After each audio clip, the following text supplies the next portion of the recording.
पापा जी, सारी गुरु परिवार की आंटियों को, मम्मियों को, ग्रैंडमियों को, बहनों को, सब मदर फिगर्स को जो पिता बन के भी माता का रूप धारण किए हुए हैं, सबको हैप्पी मदर्स डे। और सबसे बड़ा हैप्पी मदर्स डे प्यारे गुरुजी को। और आज हम बहुत ब्लेस्ड हैं कि गुरुजी की एक बहुत प्यारी संगत, गौतम अंकल हमारे साथ हैं बद्दी से। काफी संगत उनके लिए रही थी, तो पर वही है, गुरुजी टाइम निर्धारित करते हैं किसी चीज का, तभी हो पाती है। तो आइए शुरू करते हैं, गौतम अंकल को करते हैं। गौतम अंकल, जय गुरु जी, आपका बहुत बहुत स्वागत। जय गुरु जी आंटी, जय गुरु जी अंकल। जय गुरु जी। अंकल शुरू कीजिए। हाँ जी, हाँ जी। अच्छा, तो इसमें जय गुरु जी, पहले मैं तो गुरु जी को प्रणाम और गुरु जी की सारी अभी संगत को भी प्रणाम। ये आंटी इसमें जितने भी हैं, ये इन्होंने पहले सबने सत्संग सुना हुआ तो है ना? हेलो, काफियों ने नहीं सुना हुआ अंकल सत्संग ना, तो मैं स्टार्टिंग से सुनाऊं? हाँ, स्टार्टिंग से सुनाइए आप प्लीज। और आपको जितनी आपको गुरु जी और आप जितना भी कर सकते हैं आप प्लीज कीजिए, सबने फ्री रखा हो तो आपके लिए ही बस। हाँ जी, चलिए मैं शुरू करता हूँ फिर। Thank you uncle. जय गुरु। जय गुरु जी।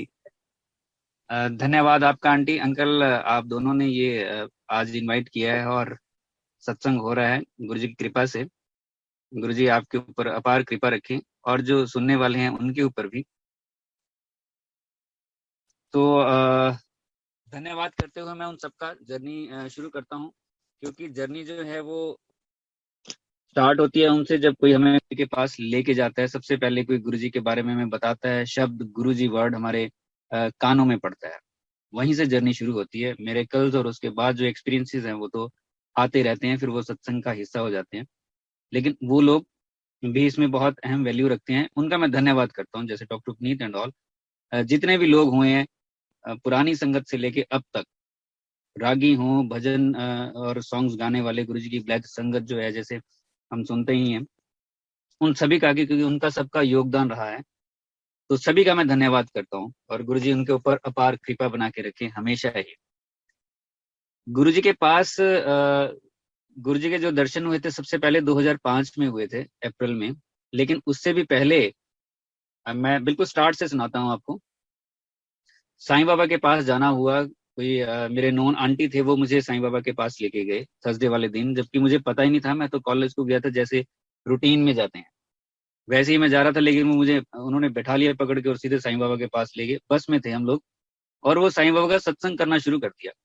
जब उन्होंने बस में मुझे पकड़ के बिठाया और साईं बाबा बोला, मैं भी वहीं बैठ गया, और उसके बाद मेरी भी कोई हलचल नहीं हुई, जैसे किसी ने रोक दिया हो।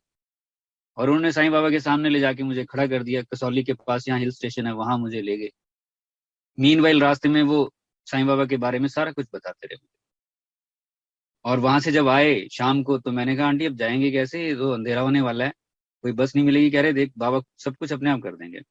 और एक हाईवे है, देखो चंडीगढ़ और शिमला हाईवे है, उस पे एक खाली बस आई जिसमें एक ड्राइवर और एक कंडक्टर।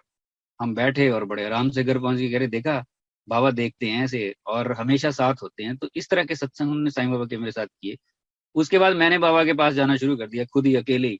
और कभी अपने छोटे भाई को ले जाना, कभी कजन को ले जाना, किसी को ले जाना, और कभी कभी अकेले ही चले जाना। साईं सचरित्र भी पढ़ी और मन में ये हुआ कि बाबा को तो शरीर छोड़े करीब 90 साल के आसपास ही हुआ है, तो कोई एक ऐसा होगा जिसने बाबा को देख रखा होगा, अभी वो जिंदा होंगे, तो हम उनको ही टच कर लेंगे, क्योंकि उन्होंने भगवान को देख रखा है। ये मैंने डिस्कस भी करना शुरू कर दिया यहाँ के कोलीग्स के साथ, फ्रेंड्स के साथ। तो एक ने कहा कि हाँ एक हैं जो अभी हैं जिन्होंने बाबा को देख रखा है, उस टाइम वो बच्चे थे। तो हमने कहा हम प्लान करते हैं, वहां जाते हैं। तो तब तक ये 2005 आ गया। 11 अप्रैल जब गुरुजी कॉलेज में आए थे बद्दी, बिल्डिंग की इनॉग्रेशन के लिए, तो मेरा ध्यान भी नहीं था। मुझे लगता था कोई आएगा, जैसे कोई सीएम आता है, कभी कोई मिनिस्टर आता है, वही लोग आएंगे। एक दिन पहले मैंने वैसे ही जनरली पूछ लिया जो ऑनर थे उनसे कि सर कल कौन मिनिस्टर आ रहा है। कह रहे गौतम मिनिस्टर नहीं, इस बार गुरुजी आ रहे हैं। ये पहली बार जो वर्ड है मेरे कानों में पड़ा है। तो मैंने कहा गुरुजी, गुरुजी कौन? तो कहते वो डॉक्टर पुनीत के गुरुजी हैं, दिल्ली से हैं और बड़े पावर्स हैं उनमें। तो मैंने कहा डॉक्टर पुनीत के गुरुजी? तो कह रहे हैं। मैंने कहा यार हम तो इकट्ठे रहते हैं। मैंने मन में ही सोचा, उन्होंने तो कभी बताया ही नहीं, 5 साल से हम इकट्ठे हैं, कभी बात ही नहीं हुई। सुबह से शाम तक हम खेलते हैं, सारी बातें करते हैं जो भी है, लेकिन उन्होंने मुझे नहीं बताया। तो चलो मैं उनके पास गया, डॉक्टर पुनीत के पास। मैंने कहा कोई आपके गुरुजी हैं?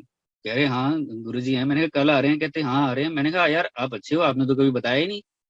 तो कहे हाँ हाँ कोई बात नहीं, और गुरुजी की मौज है, तो जब वो आना मिलना होता है तभी मिलते हैं। मैंने कहा हाँ वो तो है, लेकिन बताओ गुरुजी के बारे में कुछ। तो उन्होंने बताना शुरू किया अपने एक्सपीरियंसेस, वो कैसे कैसे जुड़े, उनके सत्संग में है वो। तो मैंने कहा चलो जब आएंगे तो मेरी बात करवा देना उनसे। तो वो कहते हैं बात नहीं हो पाएगी गौतम, लेकिन जब गुरुजी आएंगे ना तो गुरुजी की रेज निकलती हैं डिवाइन, उस ऑरा में रहना तुम। मैंने कहा बात नहीं हो पाएगी? कह रहे नहीं बात नहीं हो पाती, गुरुजी से बहुत कम बात करते हैं गुरुजी, लेकिन वो भी ब्लेसिंग्स ही हैं। तो मैंने कहा चलो ठीक है। गुरुजी अगले दिन आए और मैं साथ साथ ही था। जैसे ही गुरुजी ने गाड़ी से नीचे पैर रखा, तब से लेके जब गुरुजी ने दोबारा गाड़ी में पैर रखा से लेके मैं गुरुजी के साथ साथ ही रहा बिल्कुल ही। और वो 3-4 घंटे गुरुजी वहां पे रहे, लंगर प्रसाद हुआ, सब कुछ हुआ, और मैं गुरुजी को देखता रहा। गुरुजी तो चले गए, लेकिन खलबली मेरे अंदर मच गई पूरे। मैं ऐसे जैसे नीचे से ऊपर तक हिल गया पूरा। गुरुजी ने कुछ नहीं बोला मुझसे, मैंने भी गुरुजी को कुछ नहीं बोला, लेकिन मैं वो जैसे डॉक्टर पुनीत ने बताया था कि वो रेज निकलती है, शायद उस रेज में आ गया क्या, लेकिन गुरुजी ने हिला के रख दिया पूरा मुझे। और मैंने डॉक्टर पुनीत को बोला जाते ही गुरुजी के कि मुझे दिल्ली चलना है। तो वो कहते हैं नहीं ऐसे नहीं, मैं तो ना जब फंक्शंस होते हैं तकरीबन तभी जाता हूँ, कभी कभी जाता हूँ। तो मैंने कहा नहीं मुझे तो जाना है। ऐसे कैसे? कह रहे नहीं अभी 7 जुलाई आएगी ना, तब जाएंगे, गुरुजी का बर्थडे होता है। तो मैंने कहा 7 जुलाई? तो यार 2-3 महीने पड़े हैं, ये कैसे टाइम निकलेगा? वो दशा मैं अपनी मुझे ही पता है वो क्या थी, कि मैं एक एक दिन 7 जुलाई तक कैसे निकालूंगा। मिलने की तड़प इतनी ज्यादा हो गई थी। चलो और कोई चारा भी नहीं था, नए नए थे हम, और डॉक्टर पुनीत जैसे ले जाते वैसे ही जाना पड़ता। मुझे पता नहीं था कुछ भी। 7 जुलाई आ गई और ऐसे जैसे कैलेंडर पे डेट्स काट काट के मैंने वो टाइम निकाला है। लाइफ में बड़ी प्रॉब्लम्स होती हैं तभी इस तरफ कोई चलता है। बहुत कम लोग होते हैं जब भगवान से भगवान के लिए मतलब इस तरफ चलते हैं। दुखी होता है तभी कोई मुड़ता है गुरु की तरफ या भगवान की तरफ अक्सर। तो हमारी लाइफ में भी कुछ इस तरह से चल रहा था। कोई प्लॉट ले रखा था हमने, वो भाग गया था, पैसे भी दे दिए थे, हम फंसे हुए थे 8-10 साल से, कुछ भी नहीं हो पा रहा था। ऐसी छोटी छोटी और भी प्रॉब्लम, लेकिन ये मेजर थी उस टाइम उन दिनों में। तो गुरुजी के पास 7 जुलाई हम बड़े मंदिर पहुंच गए, गुरुजी की कृपा से हॉल में बैठे, गुरुजी के डिवाइन दर्शन किए, गुरुजी का आना, बैंड होना, और उसके बाद रात तक जैसे वो डांस वगैरह सारा कुछ देखा वो। तो लेकिन जब हम स्टार्टिंग में वहां बैठे जाके 1-1.5 घंटा हो गया हॉल में अंदर, तो मैंने साथ में मेरे डॉक्टर बलजीत बैठे, मैंने कहा मैंने तो यार गुरु से बात करनी है जाके। मुझे था कि मैं अपनी प्रॉब्लम बताऊंगा जाके, क्योंकि ऐसे ही लगता था पहले कि गुरु के पास जाएंगे, उनको बताएंगे, वो कुछ फिर वो कहेंगे कि ऐसे कर दो वैसे कर दो और काम हो जाएगा। लेकिन यहाँ सिस्टम बिल्कुल डिफरेंट था। तो उन्होंने कहा कि नहीं बात नहीं हो पाएगी, तो ऐसा कर चुपचाप यहीं बैठ और मन में ही गुरु से अरदास कर, गुरु जी सुन लेंगे। तो जो मैंने माहौल देखा वहां का, तो मुझे लगा कि इसके अलावा कोई चारा भी नहीं है अब। क्योंकि गुरु जी ऐसे ऐसे हाथ किए जा रहे हैं और लाइन लगी हुई है, बात किसी से कर नहीं रहे हैं, इक्का दुक्का किसी से 2-4 सेकंड बात कर ली। तो मैंने आंखें बंद की और वहीं से गुरु जी को प्रे किया कि ऐसे ऐसे करके प्लॉट वाली मैंने समस्या बता दी। हमने सारा वो सत्संग जो है वो गुरु जी की प्रेजेंस में किया, और आगे रात को 2-2:30 बजे चले होंगे वापस। 2-3 दिन की कोर्ट की छुट्टी थी, उसके बाद मेरे अंकल का फोन आता है पहले वर्किंग डे में कि बधाई हो, तुम्हारी रजिस्ट्री हो गई। मैंने कहा यार कैसे होगी? कह रहे वो ऑनर है, वो आया था लुधियाना से और मुझे आके सुबह कहता है कि मैं आपकी रजिस्ट्री करवाने ही आया हूँ आज, सिर्फ आपकी। तो जब उन्होंने मुझे बताया, मैंने कहा यार तो कमाल हो गया, ये तो गुरुजी को मैंने मन में ही बोला है और वो काम हो गया जो इतने सालों से 8-10 सालों से नहीं हो रहा था। यहाँ से फिर कहानी आगे शुरू होती है। तो फिर मैंने डॉक्टर पुनीत को बोला कि हम तो जाया करेंगे यार वहां पे। तो कहते हाँ चलो बीच बीच में जाया करेंगे। लेकिन मैं आया। अब देखिए, मैं तो ये कह रहा था कि कोई एक ऐसा ढूंढ लें जिसने साईं बाबा को देख रखा है, हम उसको टच कर लेंगे। और यहाँ साक्षात भगवान के दर्शन, साक्षात लाइव। तो बड़ी कृपा है गुरुजी की, गुरुजी ने पता नहीं क्या देखा होगा और ये अपने चरणों में बुलाया, अपने दर्शन दिए। खैर आया और आके मैंने गुरुजी का स्केच बनाना शुरू कर दिया। वो मुझे करीब करीब 20-25 दिन लगे होंगे स्केच बनाने में। आंखें ही नहीं बनती थी गुरुजी की। ड्राइंग शीट पे मैं बनाता था हर रोज शाम को बैठ के, ऑफ टाइमिंग के, ऑफ होने के बाद 5-5:30 के बाद 1-2 घंटे में लगाता था, लेकिन वो आंखें ही नहीं बनती थी। बहुत टाइम लिया आंखों ने बनने के लिए। चलो लेकिन जब बन गया स्केच तो मैंने कहा गुरुजी को दिखाने चलना है, और हम चले गए। रोल किया हुआ मैंने उठा रखा है वो भी। डॉक्टर पुनीत, डॉक्टर बुजीत, ऐसे 3-4 लोग हम चले गए। तब इतनी संगत तो नहीं थी। और गुरुजी के पास अंपायर स्टेट हम पहुंचे। गुरुजी साइड बोर्ड पे बैठे हैं, माथा टेका। पहली बार अंपायर स्टेट में गया था, और डॉक्टर पुनीत से उन्होंने कुछ बात की होगी, हम बैठ गए। और वो रोल किया हुआ मैंने उठा रखा था। साईं बाबा का लॉकेट मेरे गले में था। बैठे तो हम पास ही, बिल्कुल ही 2-3 फीट पे ही बैठे थे, साथ ही साथ डीजे अंकल बैठते हैं। तो लंगर प्रसाद हुआ। लंगर प्रसाद के बाद गुरुजी के पास जब इजाजत के लिए गए तो मैंने डॉक्टर पुनीत को बोला कि मैंने बात करनी है और मैंने स्केच दिखाना है। सिस्टम तो मुझे पता नहीं था वहां का कि क्या होता है। तो कह रहे, वो भी डरते थे कि गुरुजी से बात करना बड़ा मुश्किल होता है, कि तू ही कर लेना खुद ही आगे होके। तो मैंने कहा चलो ठीक है, मैं ही कर लूंगा। तो लाइन में लगे हुए हम, और गुरुजी के पास पहुंचे। मैंने माथा टेका जाके, वो ऐसे रोल करके मैंने उठाया होती ड्राइंग शीट पूरी, और मैं आगे को हुआ। पता नहीं कहाँ से हिम्मत दी गुरुजी ने, कैसे। और आगे होके मैंने गुरुजी को बोला, गुरुजी थोड़ा एक स्केच बनाया है। तो गुरुजी कहते हैं, मैंने गुरुजी थोड़ा स्केच बनाया है, दिखा फिर। गुरुजी बड़ा फास्ट फास्ट बोलते थे, जल्दी जल्दी बोलते थे, उसी में जो कैच कर गया कैच कर गया बस। तो मैंने दिखाया खोल के, तो गुरुजी बड़े खुश हुए, और देख के राइट साइड के तरफ देखा और उनको बोला, आई ने मेरा स्केच बनाता, डेंटल कॉलेज डॉक्टर है ये आती मैं डेंटल कॉलेज BDS 32 अंदर सर अविनाश दिखाई नो। और मैं उधर को हुआ और उनको दिखाने लग गया। आंटी बैठे हुए थे, वो रिनाउंड लेडी है। तो उन्होंने कहा कि इसको ऐसे कर लो, वैसे कर लो, ये वो। और गुरुजी पीछे से सबको जो भी आ रहे हैं उनको भी बोले जा रहे हैं, ये डेंटल कॉलेज डॉक्टर हैं सारे, बद्दी गया थी मैं इनॉग्रेशन ले ही। बाकियों को भी बता रहे थे। ये मैं सुन रहा था। खैर आंटी की तरफ तो ध्यान मेरा ज्यादा नहीं था, गुरुजी की तरफ ही था, कान उधर ही लगे हुए थे। तो गुरुजी उनको बड़ा खुश होकर बता रहे थे सबको। चलो चलो बोल दिया और हम आ गए। बड़ी खुशी हुई बहुत ज्यादा कि गुरुजी से बात हुई। और डॉक्टर पुनीत ने भी कहा कि आपकी बात होगी गुरुजी से, बड़ी बात है ये, क्योंकि गुरुजी से बात बहुत कम होती है और गुरुजी की मौज है ये। तो मेरे लिए तो पहली बार था जो भी हुआ था वो। आगे और उसके बाद जाना हमने शुरू कर दिया, लेकिन कि हर एक महीने या 15-20 दिन के बाद हम जाया करेंगे यहाँ से, और ऐसे ही जाते भी रहे। तो फिर दिसंबर की बात है, मेरे कुछ प्रॉब्लम हुई है, वैसे खारिश जैसे हो जाती है वैसे हुई है। हम बैठे थे कैंटीन में, एक और डॉक्टर थे। तो मैंने चाय पीते पीते मैंने बोला, यार मैंने कहा यहाँ कुछ खारिश सी हो रही है 1-2 दिन से ना। तो उसने कहा ये मेडिसिन ले ले। तो मैंने वो खा ली। अगले दिन फिर बैठे चाय पीने के लिए हम दोनों। तो उसने कहा क्या हाल है। मैंने कहा किस चीज का। इतनी ज्यादा थी भी नहीं। तो कह रहे जो प्रॉब्लम बताई थी। मैंने कहा वो तो ऐसे ही है अभी। ले कहता ये गोली और खा ले। तो मैंने वो भी खा लिया। मुझे ध्यान नहीं है, उससे पहले 500 mg की थी शायद, वो मैंने खा चुका था पहले, या खाली पेट था, मुझे ध्यान नहीं। 1 बजे के आसपास कैंटीन में जैसे लंच कर रहे थे तो मुझे लगा अर्थक्वेक आ गया और सारा कुछ घूम रहा है, चक्कर आ रहे हैं। तो मैं भागा बाहर की तरफ, और जब बाहर गया तो मैंने अंदर देखा तो बाकी सब तो आराम से बैठे हैं। तो मुझे लगा ये तो अर्थक्वेक मेरे अंदर ही आ गया। मैं भागा, एक साथ ही रूम था, और वहां गया मैं। और वहां जाके मैंने वॉमिट किया, और इतना उसमें से जहर निकला ना, और मैं बेहोश हो गया। वो सारा कुछ निकाल के मैं बेहोश हो गया। उसके बाद जो मुझे ध्यान आया, जहां से मुझे होश आया, मेरे कानों में आवाज आ रही थी डॉक्टर यशपाल की। बहुत दूर से, जैसे फिल्मों में बताते हैं, बहुत दूर से आवाज आती है, धीरे धीरे धीरे डिम सी आवाज है। और मैंने अपनी बॉडी का पूरा जोर लगाया हुआ है उस आवाज को सुनने के लिए। होंठ मेरे सूखे हुए हैं। ये मुझे पता था कि शरीर मेरा जो है वो बिल्कुल खत्म हो चुका है, कुछ नहीं है अंदर। वो आवाज आ रही है, बस पता नहीं कहाँ से आ रही। ठंडा पड़ा हुआ था मैं पूरा, और आवाज को सुनने के लिए मैं जोर लगा रहा था। धीरे धीरे जैसे जैसे मैंने और जोर लगाया और जोर लगाया, वो और आवाज पास आई। और फिर आवाज मुझे सुनाई दी कि गौतम देख तेरे लिए मैं क्या लेके आया हूँ। तो मैंने आंखें खोलने की कोशिश की, थोड़ी सी आंखें खुली और थोड़ी सी खुली, आधी खुली, और आधी खुली आंखों से मैंने देखा उन्होंने हथेली पे अपने गुरुजी का स्वरूप रखा हुआ, मेरी तरफ को किया हुआ है कि देख तेरे लिए क्या लेके आया हूँ। और मैंने आधी खुली आंखों से गुरुजी को देखा, और मैं बहुत खुश हो गया। उसी टाइम में बहुत खुश है, और गुरुजी को मैंने प्रणाम किया। मैंने गुरुजी, तो ऐसे माथा ही टेका। 5 मिनट के अंदर अंदर मैं उठ के बैठा था। और मुझे नहीं पता वो एनर्जी क्या हुआ क्या नहीं हुआ। जब मैंने देखा डॉक्टर्स खड़े हैं, करीब 15-16 लोग उस रूम में खड़े हुए हैं, ड्रिप लगी हुई है, उन्होंने भी अपने शर्ट के बटन उतार रखे हैं, वो चढ़ा रखे हैं ऊपर को, ऐसे ऐसे चेस्ट जैसे प्रेस करते हैं, वो सारा कुछ भी कर रहे थे। वो पसीने पसीने हो रखे थे, सारे डरे हुए खड़े थे। और उन्होंने कह रहे तो ठीक है। मैंने कहा हाँ ठीक है, क्या हुआ था अभी?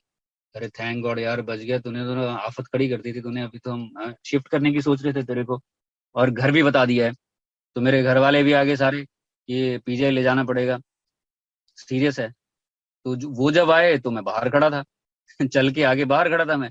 तो कह रहे तू तो यहाँ खड़ा है, क्या हुआ तेरे को? मैंने कहा पता नहीं क्या हुआ था, कुछ हुआ था, लेकिन मैं ठीक हूँ अभी।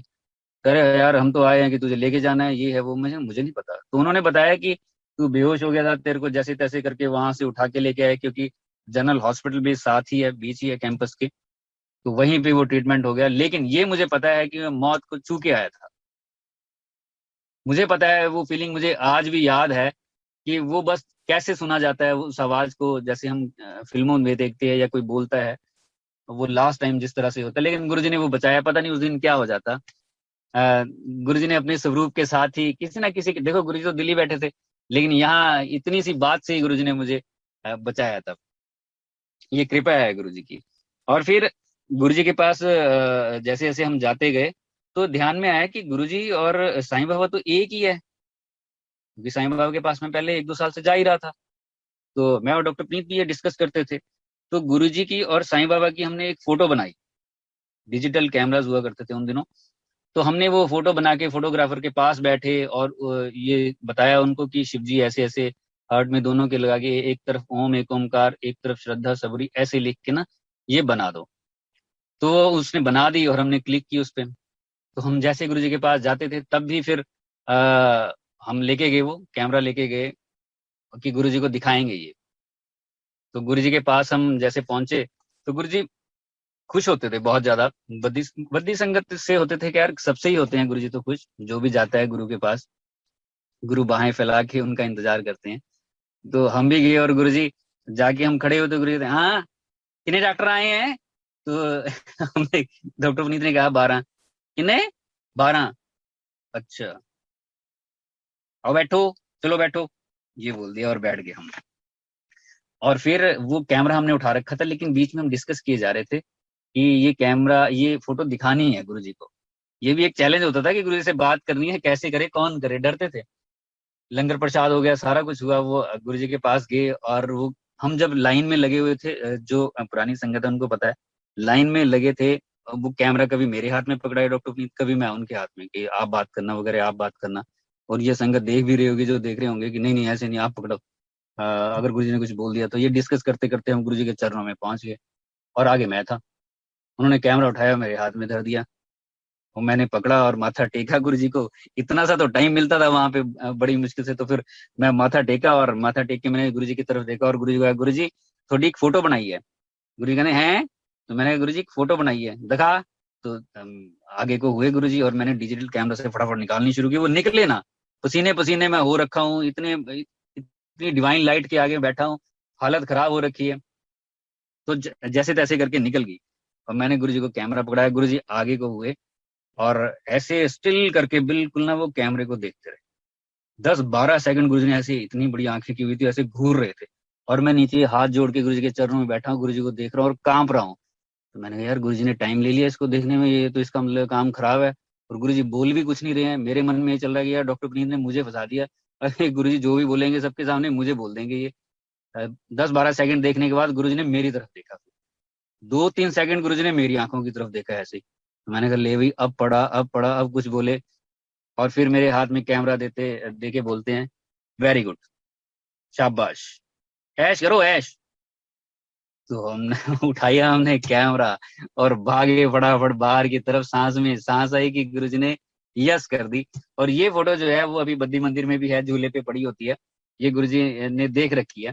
वो मन के हमारे भाव थे कि साईं बाबा और गुरुजी एक है, माता और गुरुजी भी एक ही है, सारे भगवान एक ही हैं। खैर ये तो मैं स्टार्टिंग की बातें आपको बता रहा हूँ, धीरे धीरे समझ आता है और धीरे धीरे गुरुजी बताते भी हैं। जिसकी जैसी श्रद्धा उस हिसाब से गुरुजी करते हैं। तब हमारे मन में ये आया था। लेकिन आज लगता है कि सारे ही भगवान जो हैं वो गुरुजी हैं। गुरुजी सब भगवानों में है। अब वो फोटो जैसे मर्जी बना लो, जिस तरह से भी बना लो, गुरुजी तो हर एक जगह है। हर एक अवतार जो है वो गुरुजी का ही है। ये धीरे धीरे समझ आता है। गुरुजी समझाते हैं, इनफैक्ट हमें तो क्या समझ आता है, गुरुजी धीरे धीरे समझाते हैं, अपनी संगत को ब्लेस करते हैं, उनके अपने तरीके भी हैं खैर। और इस तरह से आना जाना लगा रहा। फिर डुगरी भी गए हम, जो एक मैरिज थी, गुरुजी आए हुए थे, वो दिसंबर 2005 की ही थी शायद, वो उसमें गए जिसमें हेलीकॉप्टर पे वो गुरुजी आते हैं, वो वीडियोस भी हैं जिसकी। उसमें हम गुरुजी के पास गए थे, वहां पे लाइन में लगे हुए, पता नहीं कितनी बार तो मैंने गुरुजी के पांव छुए होंगे उस टाइम। जो शेरवानी में है गुरुजी, और लाइन में लगे हुए थे सारे, दोनों तरफ बीच में कारपेट है, गुरुजी जा रहे हैं, बैंड बज रहा है, और मैं हाँ पाँव छू के फिर भाग के आगे चले जाना, फिर लाइन में खड़े हो जाना, फिर पाँव छू देने, फिर गुरुजी गद्दी पे बैठे जाके, तो फिर जाके पाँव छू देने, और गुरुजी को देखते रहना, निहारते रहना, और अंदर ही अंदर खुश होते रहना। खुश होना तो क्या वर्ड है, आनंद में जाना। पूरा जैसे रोम रोम खिल जाता था गुरुजी को देख के। हर एक संगत का ही जो जाते थे वहां पे, मजा आ जाता था देख के वो। तो वो सारी वो मैरिज थी, वो देखा, अटेंड किया, और शाम को हम वापस आ गए। डॉक्टर पुनीत वहीं रहे, खैर हम वापस आए। तो ये आना जाना लगा रहा। फिर 2006 की बात है, मई की। हम कैंटीन में बैठे हुए, और एक डॉक्टर शिपाल हैं, सीनियर डॉक्टर हैं वो कहते कि यार गौतम, हम ना यहाँ बैठ के इधर उधर की ना बातें करते हैं, तो कोई ऐसा रूम देख जहाँ बैठ के हम भगवान की बातें करें लंच टाइम में, उसको यूटिलाइज करें हम। तो ऐसे खराब हो जाता है ये 1 घंटा भी। तो मैंने कहा हाँ ठीक है, फिर गुरुजी की छोटी सी फोटो भी रख लेंगे। कह रहे हाँ ठीक है। तो मैंने दिमाग लगाना शुरू कर दिया, पूरे कैंपस में ऐसा रूम कौन सा होगा जिसमें थोड़ा सा कोई डिस्टरबेंस नहीं होगी, साइड पे होगा। लेकिन मुझे कोई ध्यान नहीं आया। जो ये मंदिर अभी आप देखते हैं, ये 6 कैबिन थे बने हुए एचओडीज के, उसमें से एक एचओडी वो भी थे। तो उन्होंने कहा कोई ख्याल नहीं आया? मैंने कहा नहीं। तो कह रहे मेरा केबिन ले ले यार, कोई बात नहीं। तो मैंने कहा वाह, ये तो सही बात होगी। और मैं डॉक्टर पुनीत को फोन किया, डॉक्टर बलजीत, हमने 4-5 लोग थे, हमने डिस्कस किया कि चलो मंदिर बना देंगे। उनका केबिन उठाया, वहां से सामान साइड किया, कारपेट कर्टन ये वो ले आए, और गुरुजी के स्वरूप जो है वो सिलेक्ट करना हमने शुरू कर दिया। और सिलेक्ट शुरू किया तो जब गुरुजी आए थे कॉलेज में, वो वाला एक स्वरूप हमने देखा, और उसको फोटोग्राफर के पास हम दोनों गए, मैं और डॉक्टर पुनीत। थोड़ा बार्गेन हुआ, थोड़े अंकल भी खड़ूस से थे, वो मान नहीं रहे थे, कह रहे करवाना करवाओ, नहीं कहीं और से करवा लो। तो हमने कहा चलो कर दो अंकल, कोई बात नहीं। तो उनको एनलार्ज करने के लिए दिया, फिर फ्रेम करने के लिए दिया कि ऐसे ऐसे करके फ्रेम कर देना। और उससे एक सीडी प्लेयर ले आए हम, और ये सारा कुछ हम काम कर रहे हैं। और फिर ध्यान में आया कि यार हमने पूछा तो है नहीं किसी से, ये ठीक भी कर रहे हैं, हम अपनी मर्जी से सारा कुछ किए जा रहे हैं। जनरल दीपिंदर हैं, अंकल हैं जो पंचकुला में हैं, जिनके घर सत्संग होता है। तो हमने उनको फोन किया कि अंकल ऐसे करके हम ना मंदिर बना रहे हैं गुरु जी का। वो कहते हैं आगे से, करे नो, ये कैसे कर सकते हो आप, गुरु जी से परमिशन ली? हमने कहा नहीं, परमिशन तो नहीं ली। नहीं, फिर आप ऐसे नहीं बना सकते, जाओ पहले परमिशन लो। और हमने पहले तो फोटोग्राफर को फोन किया कि भाई फ्रेम तो नहीं किया? कह रहा नहीं, एनलार्ज कर दिया है भाई, वहीं रोक दे, अभी अभी मत करना। हम डर गए कि जिस तरह से जनरल साहब ने बोला, अंकल ने बोला, वो जनरल है तो बहुत क्यूट है, वो बहुत अच्छे हैं, लेकिन हमें लगा कि यार ये गलत हो गया कुछ ऐसा। तो हमने वो उठाया स्वरूप, और एम्पायर स्टेट पहुंच गए, 4-5 लोग हम वैसे ही। फिर गुरुजी के पास साइड बोर्ड के पास खड़े, फिर वही गुरुजी बोलते थे आगे और बैठो, वो बैठ भी गए। रोल करके वो हमने उठा रखा है, जो भी आप मेन स्वरूप देखते हैं जो गुरुजी ने ब्लेस करके दिया हुआ है। लंगर प्रसाद हो गया। लेकिन मीनवाइल ये डिस्कशन हमारा बीच बीच में चलता रहता था कि कौन पूछेगा। ये बड़ी कहानी होती थी इसमें कि कौन पूछेगा। कभी डॉक्टर पुनीत, कभी मैं आगे होके कि भाई आप पूछो। तो हमने उठाया, और लंगर के बाद जैसे ही गुरुजी के पास गए, माथा टेका, तो मैंने कहा गुरुजी थोड़ा एक मंदिर बनाया है। तो गुरुजी कहते हैं, तो हमने कहा गुरुजी थोड़ा ना एक मंदिर बनाया है। कहते एक फुट, अरे अच्छा, ये तो अच्छा हो गया। तो हमने कहा गुरुजी स्केच लेके आए हैं, ये गुरुजी एक स्वरूप लेके आए हैं, आप ना ब्लेस कर दो। तो गुरुजी ने कहा ले आओ, ऐसे राइट साइड की तरफ हाथ किया, और एक स्केच आ गया। और गुरुजी फिर बताने लग गए बाकी संगत को भी, ये डेंटल कॉलेज के डॉक्टर हैं, इन्होंने मेरा मंदिर बनाता उथे, मैं गया थी इनॉग्रेशन ਲਈ। इस तरह से गुरुजी ने ना बताया, और बताते भी थे, खैर सबको बताते थे वो, 2-4 बार तो बताते ही थे हमारे सामने सामने कि ये डेंटल कॉलेज के डॉक्टर है, मैं गया था, ये सारा कुछ। और गुरुजी बड़े खुश हुए, और मैं कहा गुरुजी यहाँ लिख दो, यहाँ लिख दो, 2-3। एक बार एक जगह से मैंने पकड़ा है, एक साइड से डॉक्टर पुनीत ने, डॉक्टर बलजीत ने, गुरुजी के चरणों में हम बैठे हैं, और गुरुजी के हाथ में स्केच आ गया, पता नहीं कहाँ से आया, हमने उस तरफ तो ध्यान नहीं दिया, हाथ ऐसे राइट साइड पे किया था गुरुजी ने बस। अब किसी ने पकड़ा है या वो आया है कहीं से, ये हम जानते तो नहीं है खैर। और गुरुजी ने ऐसे वहां पे लिख दिया, blessings always Baddi college happy life Guruji. और हम आगे बड़े मजे से कि गुरुजी ने ब्लेस कर दिया। खैर उसके बाद भी गुरुजी बोलते रहते थे कि ये डेंटल कॉलेज है, डॉक्टर है, कभी राइट साइड पे कोई बैठा है, लेफ्ट पे बैठा है, उनको बताते रहते थे। ये खुश होते थे बहुत, चलो बद्दी वाले, इस तरह से कुछ बोलते थे, फिर हम आ जाते थे। अब देखिए हमने तो आके और फिर उसके बाद हमने आके फोटोग्राफर को दिया कि अब फ्रेम कर दो। फ्रेम कर दिया और फ्रेम हमने उठाना था। वो जिस दिन उठाना था, डॉक्टर पुनीत का मुझे शाम को फोन आया कि मैं उनकी दुकान पे खड़ा हूँ, गौतम बताओ उन्होंने कितने पैसे लिए होंगे। मैंने कहा यार अंकल तो बड़े खड़ूस थे, उस दिन तो कुछ भी कम नहीं कर रहे थे। फिर भी मैंने थोड़ा सा दिमाग लगाया कि 400-500 कम कर दिया होगा यार। 1 रुपया भी नहीं कह रहे इन्होंने लिया, और कह रहे हैं कि ये स्वरूप मेरे पास पड़ा रहा इतने दिन, मेरे साथ क्या क्या हुआ वो मैं बता भी नहीं सकता आपको, और इसका मैं 1 रुपया ले भी नहीं सकता, बल्कि कोई भी सेवा हो आप मुझे बताना। जो 1 रुपया कम कर नहीं सकता था वो उसने 1 रुपया लिया भी नहीं। तो ये गुरु जी के स्वरूप की वैल्यू है, ये महिमा है कि कहीं पे ऐसे भी अननोन ही पड़ा हुआ तो वो भी ब्लेसिंग है। अब हमने मंदिर बना दिया और हम सोच रहे हैं कि हमने ये सोचा कैंटीन में बैठ के कोई ऐसी जगह हो जहाँ पे हम भगवान का नाम ले, ये हमारे हम सोच रहे हैं ये बैठ के। लेकिन 2009 में 2008 या 8 की बात है शायद, सत्संग किया हमने, और उस एनुअल सत्संग शुरू कर दिए थे तब। उसके बाद तो एक अंकल आए थे, ओल्ड संगत है बहुत, वो आए और उन्होंने सत्संग अपना शेयर किया। कह रहे जब गुरुजी यहाँ पे आए थे 2005 में, तो मैंने उनको फोन किया था कि गुरुजी आप इस तरफ आए हो, पंजाब की तरफ आए हो, तो आप मुझे भी फोन कर देते, मैं भी आ जाता। तो गुरुजी ने कहा कि आज मैं बद्दी जाके आया, उत्थे एक ऐसा बूटा लगा के आया, वो बहुत बड़ा पेड़ बनूंगा और लोग मेरी उतनों कृपा लेके जाया करूंगे। अब गुरुजी ने तो उसी दिन बोल दिया था जिस दिन वो इनॉग्रेट करने के लिए आए थे। ख्याल हमारे दिमाग में डाला है उन्होंने 1 साल के बाद, कि हम कैंटीन में बैठ के ये सोच रहे हैं। वो दिमाग में भी उन्होंने ही डाला है, क्योंकि ब्लेस तो वो ऑलरेडी कर चुके थे जिस दिन आए थे, ब्लेस करने ही आए थे वो, ये सारी कुछ प्लानिंग में था गुरुजी के। लेकिन हमें भी वो थोड़ी सी तवज्जो देते हैं, इंपॉर्टेंस देते हैं। तब गुरुजी ने कहा इन्होंने मेरा मंदिर बना दिया, जबकि हमने कुछ भी नहीं किया है, बनवाया उन्होंने है, करवाया उन्होंने है, बूटा उसी दिन लगा दिया था जिस दिन वो आए। लेकिन इसमें थोड़ी सी फनी बात ये भी है, अब जैसे मैंने कहा और कि अंकल ने कहा, गुरुजी ने बोला बूटा लगा के आया हूँ, एक दिन पेड़ बनेगा। जब हम सत्संग करते हैं, एनुअल सत्संग करते हैं, संगत आती है, तो एक बार कोई आया सुबह 6 बजे, कोई संगत आए, और क्योंकि रात की सेवा करके हम उठे थे, 3-4 बज गए थे, वो 6 बजे ही आ गए। तो सिक्योरिटी वाला आया, उसने कहा कि कोई आए हैं, दिल्ली से संगत आई हुई है, आनी शुरू हो गई है। तो मैं फटाफट उठा और मैं बाहर गया। जैसे दरवाजा खोला मैंने, तो वो सामने खड़े हैं और बड़े एनर्जी में हैं कि अंकल हम वहां से हैं, ऐसे ऐसे करके है, आप मुझे बताओगे कि वो बूटा कहाँ पे है। मैं कौन सा बूटा, कह रहे जो गुरुजी लगा के गए थे। तो मैं एकदम से आधी नींद में भी था, मैंने कहा बूटा कौन सा लगाया था गुरुजी ने यार, ये क्या हम उसको टच कर सकते हैं। तो मैंने कहा बूटा टच, फिर मेरे ध्यान आया यार ये कुछ और सोच रहे हैं कि वो पेड़ लगा के गए हैं, शायद वो पेड़ पत्ते ये सारा कुछ टहनियाँ, ये शायद ये ऐसी कोई बात होगी। लेकिन वो पौधे की बात है, कि गुरुजी ने वो लगाया, मंदिर बनाया और वहां से ब्लेसिंग्स लेके जाया करेंगे। तब वो छोटा सा मंदिर था, अब वो धीरे धीरे करके वो सारे के सारे केबिन उसी में मर्ज हो गए। आज जैसे आप देखते हो, जिन लोगों ने देखा होगा, आज वो पूरा मंदिर बन गया है।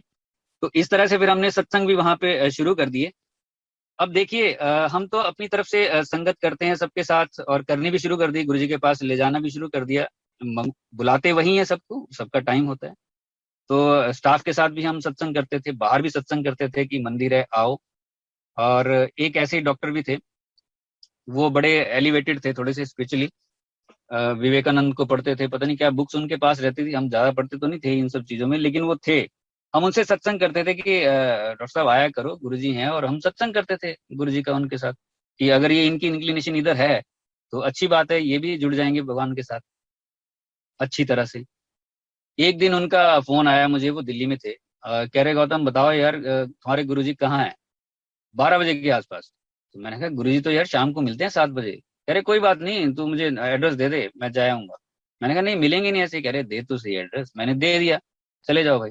वो चले गए। तो अगले दिन जब आए तो मैंने उनसे पूछा कि डॉक्टर साहब फिर दर्शन हो गए थे कल। तो बड़े गुस्से में थे, कहते यार क्या दर्शन हो गए, मैं गया था वहां पे, वो है ना एक बार अंपायर स्टेट ऐसे लिखा हुआ है, अंदर गए, वो 3-4 सीढ़ियां चढ़ के है, तो ऐसे ऐसे करके मैंने बेल की और कोई नहीं आया।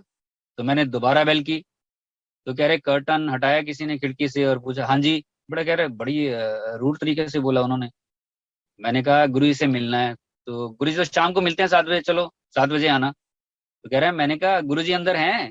कह रहे हाँ अंदर ही है। और कह रहे कर्टन ऐसे लगा दिया। तो कहता बताओ यार, दरवाजे तक हम पहुंचे हुए हैं, क्या वो मिल नहीं सकते थे? ये गुरु जी के शरीर छोड़ने से 1-2 महीने पहले की बात है। और गुरुजी ने शरीर छोड़ दिया। डॉक्टर साहब का भी पता नहीं चला किधर गए, कॉलेज छोड़ दिया, आज तक भी उनका कहीं नहीं पता है वो कहाँ पे है। गुरुजी की तो बात ही छोड़ दो, दरवाजे पे पहुंच के नॉक करके भी अंदर आने की आज्ञा नहीं थी। वहां तक पहुंच के भी अहंकार की वजह से उन्होंने उन्होंने कहा मैं गया हूँ, गुरुजी बाहर क्यों नहीं आए, मुझसे क्यों नहीं मिले, मुझे अंदर क्यों नहीं बुलाया। तो हम तो बहुत लकी मानते हैं कि हम संगत में आते हैं, स्टेप इन होते हैं, सत्संग में जाते हैं। गुरुजी की ये कॉल है कि हम सारे अंदर जाते हैं, बैठते हैं, लंगर प्रसाद, चाय प्रसाद, वो इतना डिवाइन सत्संग हम सुनते हैं। या ऑनलाइन भी जो चल रहा है वो गुरु जी की इच्छा है, गुरु जी करवाते हैं तभी वो हो पा रहा है, अदरवाइज स्टेप इन कर नहीं पाएगा कोई भी। ये सीधा सीधा एग्जाम्पल है। हमें दुख तो हुआ इस बात का कि देखो दरवाजे तक पहुंच के भी वो अंदर नहीं जा पाए, गुरु जी का हुक्म नहीं हुआ। और ऐसा ही एक सत्संग फिर जब गुरु जी के पास हम गए हुए, 7 बजे हम पहुंच जाते थे, लेकिन उस दिन दरवाजा नहीं खुला। 7:30 हो गए, 8 बज गए, 8:30 हो गए, चाय प्रसाद भी बाहर आ गया।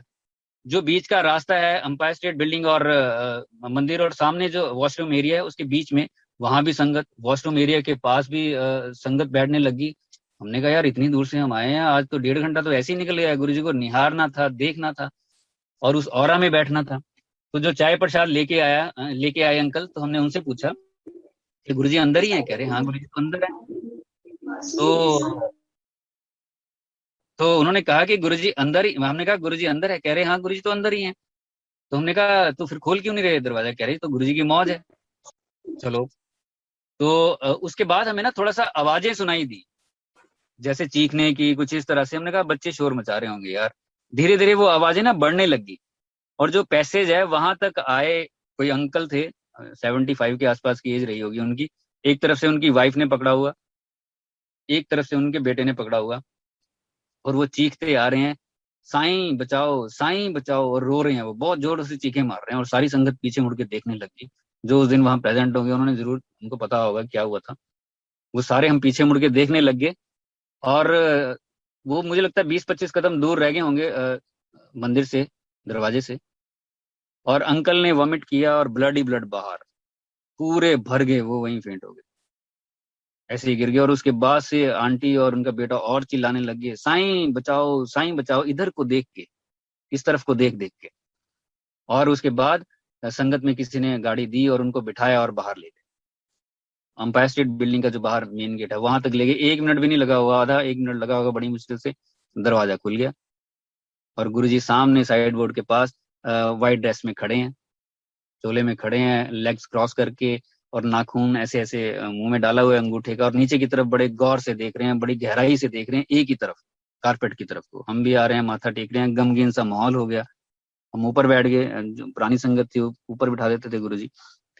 हम ऊपर चले गए। 15-20 मिनट के बाद अंकल ने अनाउंस कर दिया कि गुरुजी का हुक्म है, आज लंगर प्रसाद करके सबने सीधे घर जाना है, कहीं नहीं रुकना है बीच में, और हाथ भी घर जाके धोने हैं। और हम भी चुपचाप वैसे ही थे, लंगर प्रसाद चुपचाप किया, हालांकि गुरबानी चल रही थी, सब कुछ हुआ, इजाजत ली, गुरु से कोई बात नहीं हुई। आ गए हम घर, हाथ भी घर आके ही धोए, रास्ते में कहीं नहीं रुके। साईं बाबा का सीरियल आता था उन दिनों, और हमने देखा 2005-06 में, जिन लोगों ने देखा होगा, अगले दिन जो एपिसोड आया उसमें साईं बाबा मालसापति को बोल रहे हैं कि इन सबको ना घर भेजो अभी, और बोलो कि हाथ जो है वो भी घर जाके धोने हैं, रास्ते में कहीं नहीं रुकना है, सीधे घर जाना है। और मालसापति ने कहा कि आज क्या हो गया बाबा, कि इनको भेजो। भेज दिया। और मालसापति तुम भी जाओ। वो कह रहे मैं भी बाबा, कह रहे हाँ तुम भी जाओ, और कहीं नहीं रुकना है रास्ते में, हाथ भी घर जाके धोने हैं। तो वो भी चले गए कि बाबा को आज पता नहीं क्या हुआ। और जैसे ही वो घर पहुंचे, जो सीरियल में दिखाया है, उनकी जो वाइफ है वो नीचे जमीन पे बैठी हुई है, बेटा उनका जो है लेटा हुआ है उनकी गोद में, आखिरी सांसें ले रहा है, और वो दोनों बोल रहे हैं साईं बचाओ, साईं बचाओ। और जो सीरियल में दिखाया है, उनका बेटा वो दम तोड़ देता है। एक दिन पहले जो हम ये एपिसोड देख के आए हैं लाइव वर्ड टू वर्ड, हाथ भी घर जाके धोने हैं, रास्ते में कहीं नहीं रुकना है, साईं बचाओ साईं बचाओ। वो एग्जैक्टली सेम वैसा ही डिट्टो वर्ड टू वर्ड। लेकिन देखिए वो भी वहां तक पहुंचे लेकिन अंदर नहीं जा पाए, वो भी 10-20 कदम पे ही गुरुजी ने रोक दिए, अलाउ नहीं किया। तो कितने भाग्यशाली हम हैं कि हर एक सत्संग में हम जाते हैं, गुरुजी कितनी बाहें फैला के हमें बुला रहे हैं अपने पास। अभी तो चलो कोविड की वजह से बंद है, लेकिन उससे पहले हम जाते हैं, बड़े मजे से जाते हैं, कितना एंजॉय करते हैं, हर एक सत्संग कितना मजे से ब्लेसिंग्स लेके आते हैं। वो जब हम स्टेप इन होते हैं वो गुरुजी ही करवाते हैं, अदरवाइज हो सकता है हम बाहर ही रुक जाएं, अंदर जा ही ना पाए, बिल्कुल दरवाजे से वापस आ सकते हैं, ये मैंने देखा है। तो बहुत भाग्यशाली है और गुरुजी की अपार कृपा है हम सब पे कि गुरुजी का सत्संग होता है और गुरुजी हमें बुलाते हैं। चाहे वो देखिए अब तो वर्चुअली हो रहा है, ये भी गुरुजी की प्रेजेंस से ही होता है, अदरवाइज तो गुरुजी का नाम भी कोई नहीं ले सकता, हम सबको पता ही है। फिर एक जब हम गुरुजी के पास जाने लगे तो देखिए ये मन में होता है कि हम हर एक रिश्तेदार को गुरुजी के साथ जोड़ दें, अपने जो रिलेटिव्स हैं या फ्रेंड्स हैं, सबको जो अपने नियर एंड डियर्स हैं उनको जोड़। मेरे मन में भी आया कि सबको लेके जाएं, भगवान धरती पे आए हुए हैं, साक्षात आए हुए हैं, तो सारे के सारे भगवान के दर्शन कर लें। तो एक बार मेरे कजन का फोन आया तो कहता है यार कहाँ पे है, मैंने कहा दिल्ली जा रहे हैं। कह रहा है ये क्या सीन है यार, तू किस एज में किधर चल पड़ा है ये, कभी दिल्ली जा रहा हूँ, दिल्ली से आ रहा हूँ, दिल्ली जा रहा हूँ, दिल्ली से आ रहा हूँ, ये क्या शुरू कर दिया तुमने। वो बड़ा नाराज हुआ। तो मैंने कहा यार ऐसी कोई बात नहीं, तो आजा, हम पंचकुला में हैं, तू भी चलना साथ में।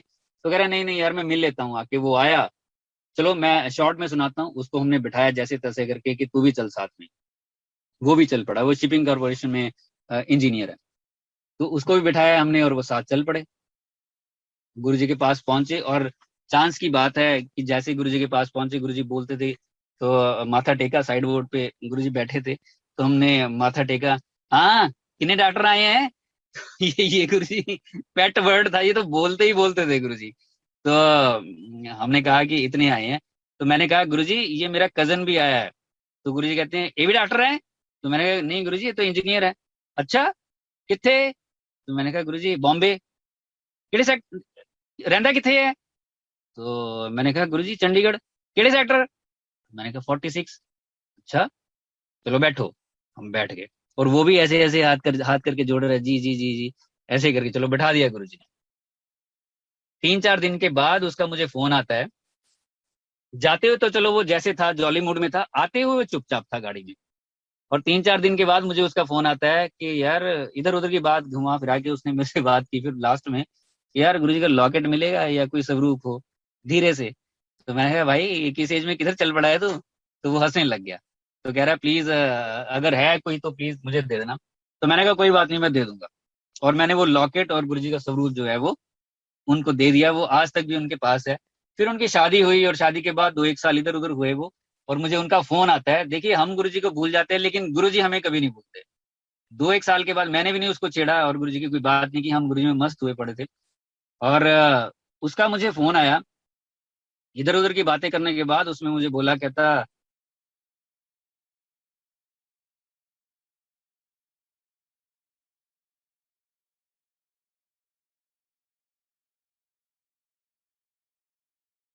अंकल अनम्यूट कीजिए, आप म्यूट पे चले गए हैं बाय चांस।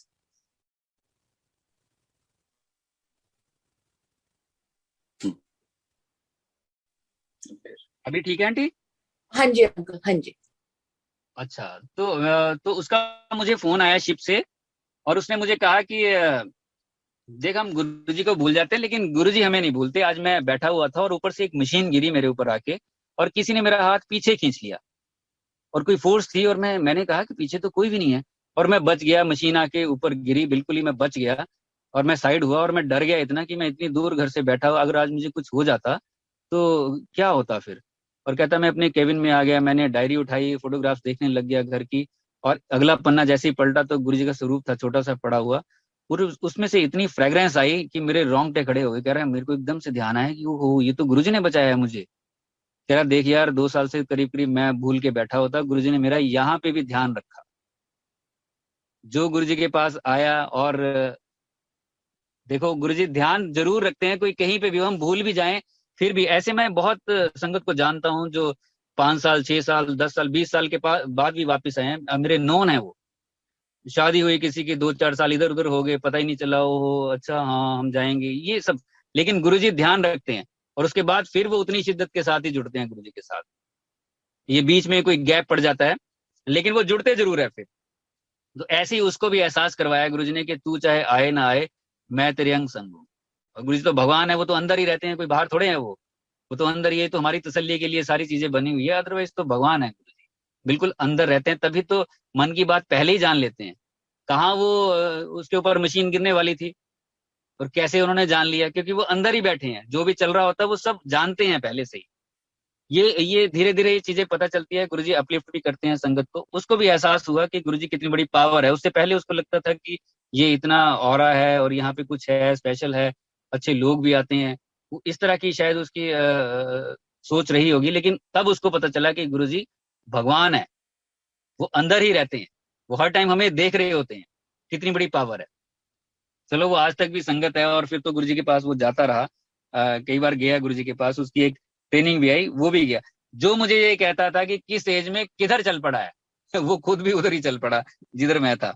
तो ऐसे में और अपने कजन्स को भी लेके गया उनके पास। और उनकी भी है, चलो खैर वो संगत भी है।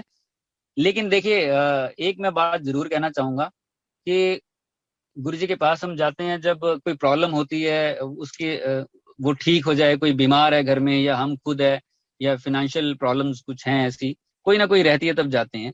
तो मेरे भाई को भी ना फिट्स पड़ते हैं, जो छोटा है उसको बचपन से ही पढ़ते थे, फिर वो थोड़ा सा ठीक हो गया। फिर 2006-7 में फिर पढ़ने लग गए। तो मुझे लगा कि यार देखो यहाँ तो सारा कुछ हमने इतने सत्संग सुने हैं, ठीक हो जाते हैं, तो इसको भी मैं गुरुजी के पास लेके जाता हूँ। और एम्पायर स्टेट में जैसे हम जाते थे उसको भी लेके गया और गुरुजी के पास माथा टेका। वो माथा टेक रहा था ऐसे ही थोड़ा सा ही झुक के, मैंने कहा नहीं गुरुजी के चरणों को हाथ लगाओ। और मैंने स्पेशली गुरुजी के चरणों को हाथ लगवाया। गद्दी पे गुरुजी बैठे हुए थे। तो और मुझे तसल्ली हुई कि अब ठीक है, कि भगवान के चरणों को छू लिया है, अब ये ठीक हो जाएगा, अब सब कुछ ठीक हो जाएगा। क्योंकि सत्संग मैंने ऐसे सुन रखे थे पहले कि गुरुजी ने इसको ठीक कर दिया, उसको ठीक कर दिया, लाइफ एक्सटेंशन, ये सारा कुछ सुना हुआ था। वो आ गया, फिर बड़े मंदिर का फंक्शन हुआ, वहां लेके गया, वहां प्रणाम किया। तो वो ऐसे दर्शन किए उसने। लेकिन वो उसके फिट्स जो हैं वो आज तक भी हैं, उसकी मेडिसिन चलती है। हालांकि बीच बीच में कभी कभार हो जाता है, मेडिसिन उसकी रेगुलर चलानी पड़ती है, बीच में बिल्कुल भी मिस नहीं होती है। अगर मिस हो जाए तो फिट्स आ जाते हैं उसको। बीच में एक बार हुआ था तो फिर आ गए थे। तो ये जरूरी नहीं है कि अगर किसी को हम वहाँ गुरुजी के पास लेके आए ये बोल के कि तेरी बीमारियां ठीक हो जाएंगी, ऐसा हो जाएगा, जरूरी नहीं है ये। गुरुजी की ब्लेसिंग्स जो है वो किस रूप में आएंगी हम ये समझ नहीं सकते हैं। ये तो धीरे धीरे समझ आया है फिर कि ये तो अलग सोल है और इसका अपना कार्मिक अकाउंट है। इसने दर्शन भी कर लिए हैं गुरुजी की निगाह में है। पता नहीं कितने जन्मों के ये बोझ लेके यहाँ तक पहुंचा है। तो गुरुजी अपने हिसाब से इसको हील कर रहे होंगे, या जो इसके लिए सही है वो ही ठीक है। अगर इसने ये इस तरह से दुख भोगना है तो इसके लिए अच्छा है, इस सोल की जर्नी के लिए अच्छा है। भले ही ये मेरा भाई है जन्म में, कोई बात नहीं, लेकिन इसको ये अगर गुरुजी की नजर में भी ये प्रॉब्लम्स आ रही हैं तो गुरुजी ठीक कर देंगे। गुरुजी ऐसे थोड़े है कि कोई बात नहीं तो क्या मुझे पता नहीं लगा, ये ऐसे ऐसे थोड़े है। गुरुजी को तो एक एक चीज का पता है। और अगर गुरुजी ठीक नहीं कर रहे हैं कि फिट्स इसके बिल्कुल ठीक जाए, 35-36 साल की उसकी एज है अभी वो, लेकिन उस तरह से डेवलप नहीं हुआ उसका माइंड। कभी कभी छोटे बच्चे होते हैं 8-10 साल के, वो भी मजाक कर जाते हैं उसको बुरा भी लगता होगा कई बार, क्योंकि उसका माइंड उतना डेवलप नहीं हुआ, बच्चों जैसे ही है। मेच्योर तो है लेकिन दिमाग जो है वो थोड़ा सा बच्चों जैसा ही है। तो कोई ये कहे कि वहां जाके बिल्कुल ठीक हो जाता है, नो। लेकिन ब्लेसिंग्स गुरुजी की अपार रहती हैं, बहुत ब्लेसिंग्स गुरुजी की रहती हैं। धीरे धीरे ही समझ आता है कि गुरुजी जो है वो भगवान भी है, गुरु भी है, सिखाते भी हैं। भगवान रूप में, महाशिव रूप में वो चमत्कार करते हैं जहां जरूरी है। हर एक जगह नहीं कि हर एक जगह ही हमारी लाइफ में चमत्कार ही होते चले जाएंगे। जहां जरूरी है वहां चमत्कार भी करेंगे, और जहां समझाना है वहां वो गुरु जी हैं, वो गुरु हैं।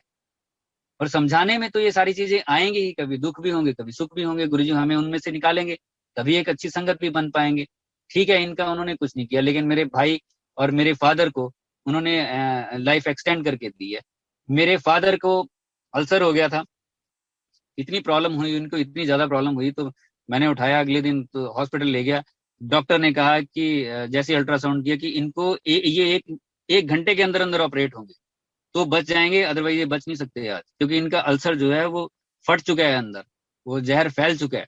उनके इतना पेन था उनको कि थोड़ी सी उंगली भी टच कर दो तो वो चीखें मारते थे। तो मैंने फटाफट उठाया, चंडीगढ़ हॉस्पिटल ले गया, पीजीआई में, सॉरी 32 में।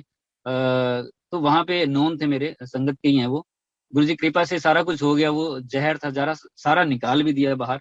एडमिट हो गए, आईसीयू में रहे 3-4 दिन। आईसीयू के बाहर मैं एक दिन बैठा हुआ, और एक होली का दिन था। होली खेलते हुए कुछ लोगों की टोली ना वहां लड़कों की आई, मेरे मेरे पास तक आई, आईसीयू के मैं बाहर बैठा, और मुझे फ्रेग्रेंस आई गुरु जी की। तो मैंने कहा यार ये लोग ऐसे हैं, इन्होंने इत्र वित्र लगा रखा होगा, मैंने ज्यादा ध्यान नहीं दिया। मुझ तक आए, मुझे क्रॉस करके नहीं आगे गए, वहीं से पीछे भी चले गए वो। आईसीयू के बाहर जैसे गलियों में टोली होती है लड़कों की, इस तरह से होली खेल रहे हैं हॉस्पिटल में। ये तो मुझे बाद में ध्यान आया। चलो वो तो चले गए, मैंने बड़ा कैजुअल सा लिया कि इत्र लगाया हुआ। अगले दिन मैंने एक्सरे की रिपोर्ट लेने के लिए मैं नीचे गया। एक बड़ी गैलरी सी है, वो 100-150 फीट लंबी होगी, दोनों तरफ लॉक लगा हुआ था, लंच टाइम हो रखा था शायद, तो कोई भी दूर दूर तक नहीं था। वहां मुझे गुरुजी की फ्रेग्रेंस आई, बहुत तेज आई, और मेरे रोंगटे खड़े हो गए। मैंने कहा यहाँ तो कोई भी नहीं है आसपास। फिर मुझे ध्यान आया कि कल भी ये गुरुजी आए हों। चलो वो वहां से डिस्चार्ज हुए, उनकी हालत इतनी ज्यादा खराब थी कि वो कुछ ना नाच शनाच भी बोलने लग गए थे अंदर, जब आईसीयू में थे थोड़ा थोड़ा बोलने लगे। मैं अंदर जाता था मिलने के लिए, तो कि वहां देखो 4 बंदे खड़े हुए हैं, वो मुझे लेने आए हुए हैं, और वो देखो तुम्हें नहीं दिख रहे हैं, वो 4 काले काले आदमी खड़े हुए हैं, ये ले जाएंगे मुझे। तो इस तरह की बातें उन्होंने शुरू कर दी थी वो। तो मुझे लगने लग गया था कि ये शायद पता नहीं यहीं से निकल जाएंगे, मुझे नहीं लगता ये वापस आएंगे। लेकिन गुरुजी ने बचाया, और वो डिस्चार्ज हुए। वो ड्रिंक भी करते थे, स्मोक भी करते थे। 7-8 दिन के बाद तो उन्होंने हॉस्पिटल में वहीं पे ही शुरू कर दिया था ये स्मोकिंग करना, कि दो या सिगरेट दो, और वो पीना शुरू कर दिया था वो। और बाद में वो घर पे आ गए। उसके बाद 9 साल वो और रहे, एट द एज ऑफ 80। 2017 में वो एक्सपायर हुए। लेकिन जब हम घर आए तो 3-4 दिन के बाद गुरुजी मुझे ड्रीम में आए, और गुरुजी ने मुझे कहा कि चल संगत में चलते हैं। मैंने कहा चलो गुरुजी। और गुरुजी ने लिया मुझे, साथ में चले गए। एक डबल सोफा था पड़ा हुआ, बहुत संगत थी बहुत ज्यादा। और गुरुजी सोफे पे बैठ गए, मैं नीचे चरणों में बैठ गया। गुरुजी ने कहा आजा आजा ऊपर ही आ जा। मैंने कहा नहीं गुरुजी कोई बात नहीं, तो आ जा। तो मैं ऊपर बैठ गया, तो बैठा, और गुरुजी मेरे पास हुए। तो गुरुजी कहते कोई ਏਦਾਂ ही ठीक नहीं होता, ये सारे कष्ट मैंने अपने ऊपर लेने पैंदे हैं। मैंने कहा अच्छा गुरुजी देखना है?" तो मैंने कहा हाँ जी गुरुजी। तो गुरुजी ने अपना चोला उठाया, पूरा दिखाया, जो वो पाइप्स वगैरह ये सारा कुछ जो आईसीयू में मेरे पापा के लगा हुआ था, एग्जैक्टली वो गुरुजी के लगा हुआ था, सेम वैसे ही। और गुरुजी ना फिर थोड़े से उदास हुए, इमोशनल हुए, आंखों में थोड़ा सा पानी भी आया। फिर गुरुजी कहते कि ये कब तक मैं करता रहूंगा। तो मैं भी इमोशनल हो गया, मेरे भी आंखों में पानी आया। मैंने गुरुजी को हक किया जोर से, मैं गुरुजी चिंता ना करो मैं हूं ना। और हमने खूब जोर से जप्फी डाली। खैर वो गुरुजी ने लाइफ एक्सटेंड की, फादर की। 9 साल उन्होंने खाया पिया मौज से, जैसे उससे पहले खाते थे। और 80 साल की एज में वो एक्सपायर। 9 साल मस्त लाइफ उन्होंने जी है। ऐसे ही मेरे भाई का जो बड़ा भाई था, तो उनके लीवर की प्रॉब्लम थी, लीवर सिरोसिस हो गया था बाद में। तो 2012 में हम हॉस्पिटल लेके गए, तो डॉक्टर्स ने मना कर दिया। उन्होंने कहा कि इसके ऊपर ना कोई कपड़ा मत दो, ये आज आज का ही है, इसके घर वालों को बुला लो और ये आज खत्म हो जाएगा, क्योंकि इसमें 3-4 ग्राम खून है सिर्फ। और ये पेशेंट के मुंह पे ही बोल रहे हैं वो इमरजेंसी में, और वो भी सुन रहे हैं। तो मैं तो और डर गया। तो मैंने फिर घर बताया, मैंने कहा ऐसे ऐसे डॉक्टर्स ने तो बोल दिया। तो घर में सफाइयां शुरू कर दी, वैसे कर दिया कि शाम को वो लेके आ जाएंगी, आज वो हो ही जाएगा। लेकिन गुरुजी को मैंने प्रे किया वहीं से, मन से ही, कि गुरुजी देख लो आप बचा लेना प्लीज। और गुरुजी ने तुरंत बचाया। 2-3 दिन के बाद उनकी छुट्टी भी हो गई। पहले तो डॉक्टर्स आगे फटाफट उनको चेक करना शुरू कर दिया, और 2-3 दिन के बाद छुट्टी हुई, वो घर भी आ गए अच्छे खासे। और हालांकि 1 महीना, वो 1.5 महीना ठीक रहेंगे, उसके बाद उन्होंने फिर ड्रिंक करना शुरू कर दिया। ऐसे ही वो 5-6 महीने के बाद ना ठीक हो जाना है, फिर ड्रिंक शुरू कर देना, वो एडिक्शन हो जाती है तो छोड़ नहीं पाते। खैर वो मजबूरी हो जाती है, हम भी क्या कहें। तो ऐसे ही उनका चलता रहा 5 साल। बीच बीच में वो बीमार हो जाते थे, तो हमें भाग के ले जाना पड़ता था, लेकिन गुरुजी बचा लेते थे। हर एक बार मैं गुरुजी को प्रे करता था, और हर एक बार ऐसी सिचुएशन होती थी कि मुश्किल है, लेकिन मैं गुरुजी को प्रे करता था और वो बच जाते थे। लेकिन 2016 दिसंबर में ऐसी उनकी हालत खराब हुई और मुझे भी शर्म आई एक्चुअली गुरुजी को बोलते हुए कि गुरुजी क्या बोलूं मैं यार, आप ठीक भी कर देते हो सब कुछ लेकिन वो फिर पीने लग जाते हैं। तो मैंने डरते डरते ही गुरुजी को प्रे किया कि गुरुजी आप देख लेना, जैसे भी आपको ठीक लगे, अगर चाहो तो एक चांस दे दो। तो गुरुजी मेरे को रात को ड्रीम में आए और मैंने गुरुजी को बोला गुरुजी ऐसे ऐसे करके उनको देना। गुरुजी ने ना डांट दिया मुझे, बैठ जा चुप करके, दिमाग ना खाई मेरा, बड़ी जोर से बोला मुझे। और मैं बैठ गया और गुरुजी ने ऐसे सिर पे ना हाथ रखो जैसे कि दुखी होगी, यार ये क्या है, ये क्या कर रहा है ये हर एक बार। तो मैं तो खैर समझ गया कि इस बार मुश्किल है गुरुजी के लिए भी। बहुत लाइफ दे दी और 3 महीने के बाद लीवर सिरोसिस हो गया था उनको। 3 महीने के बाद वो एक्सपायर हो गए। 15 दिन के अंदर अंदर दोनों एक्सपायर हो गए वो। लेकिन देखिए 5 साल उनको दिए, 9 साल उनको दिए। ये मेरा छोटा भाई है, इसके फिट्स वैसे ही मतलब पड़ते हैं, दवाई चलती है इसकी पूरी, वो हम डिसकंटिन्यू नहीं करते हैं, एक भी नागा नहीं डालते हैं उसमें, वो देनी ही पड़ती है। और भी छोटी छोटी प्रॉब्लम्स उनको चलती रहती हैं।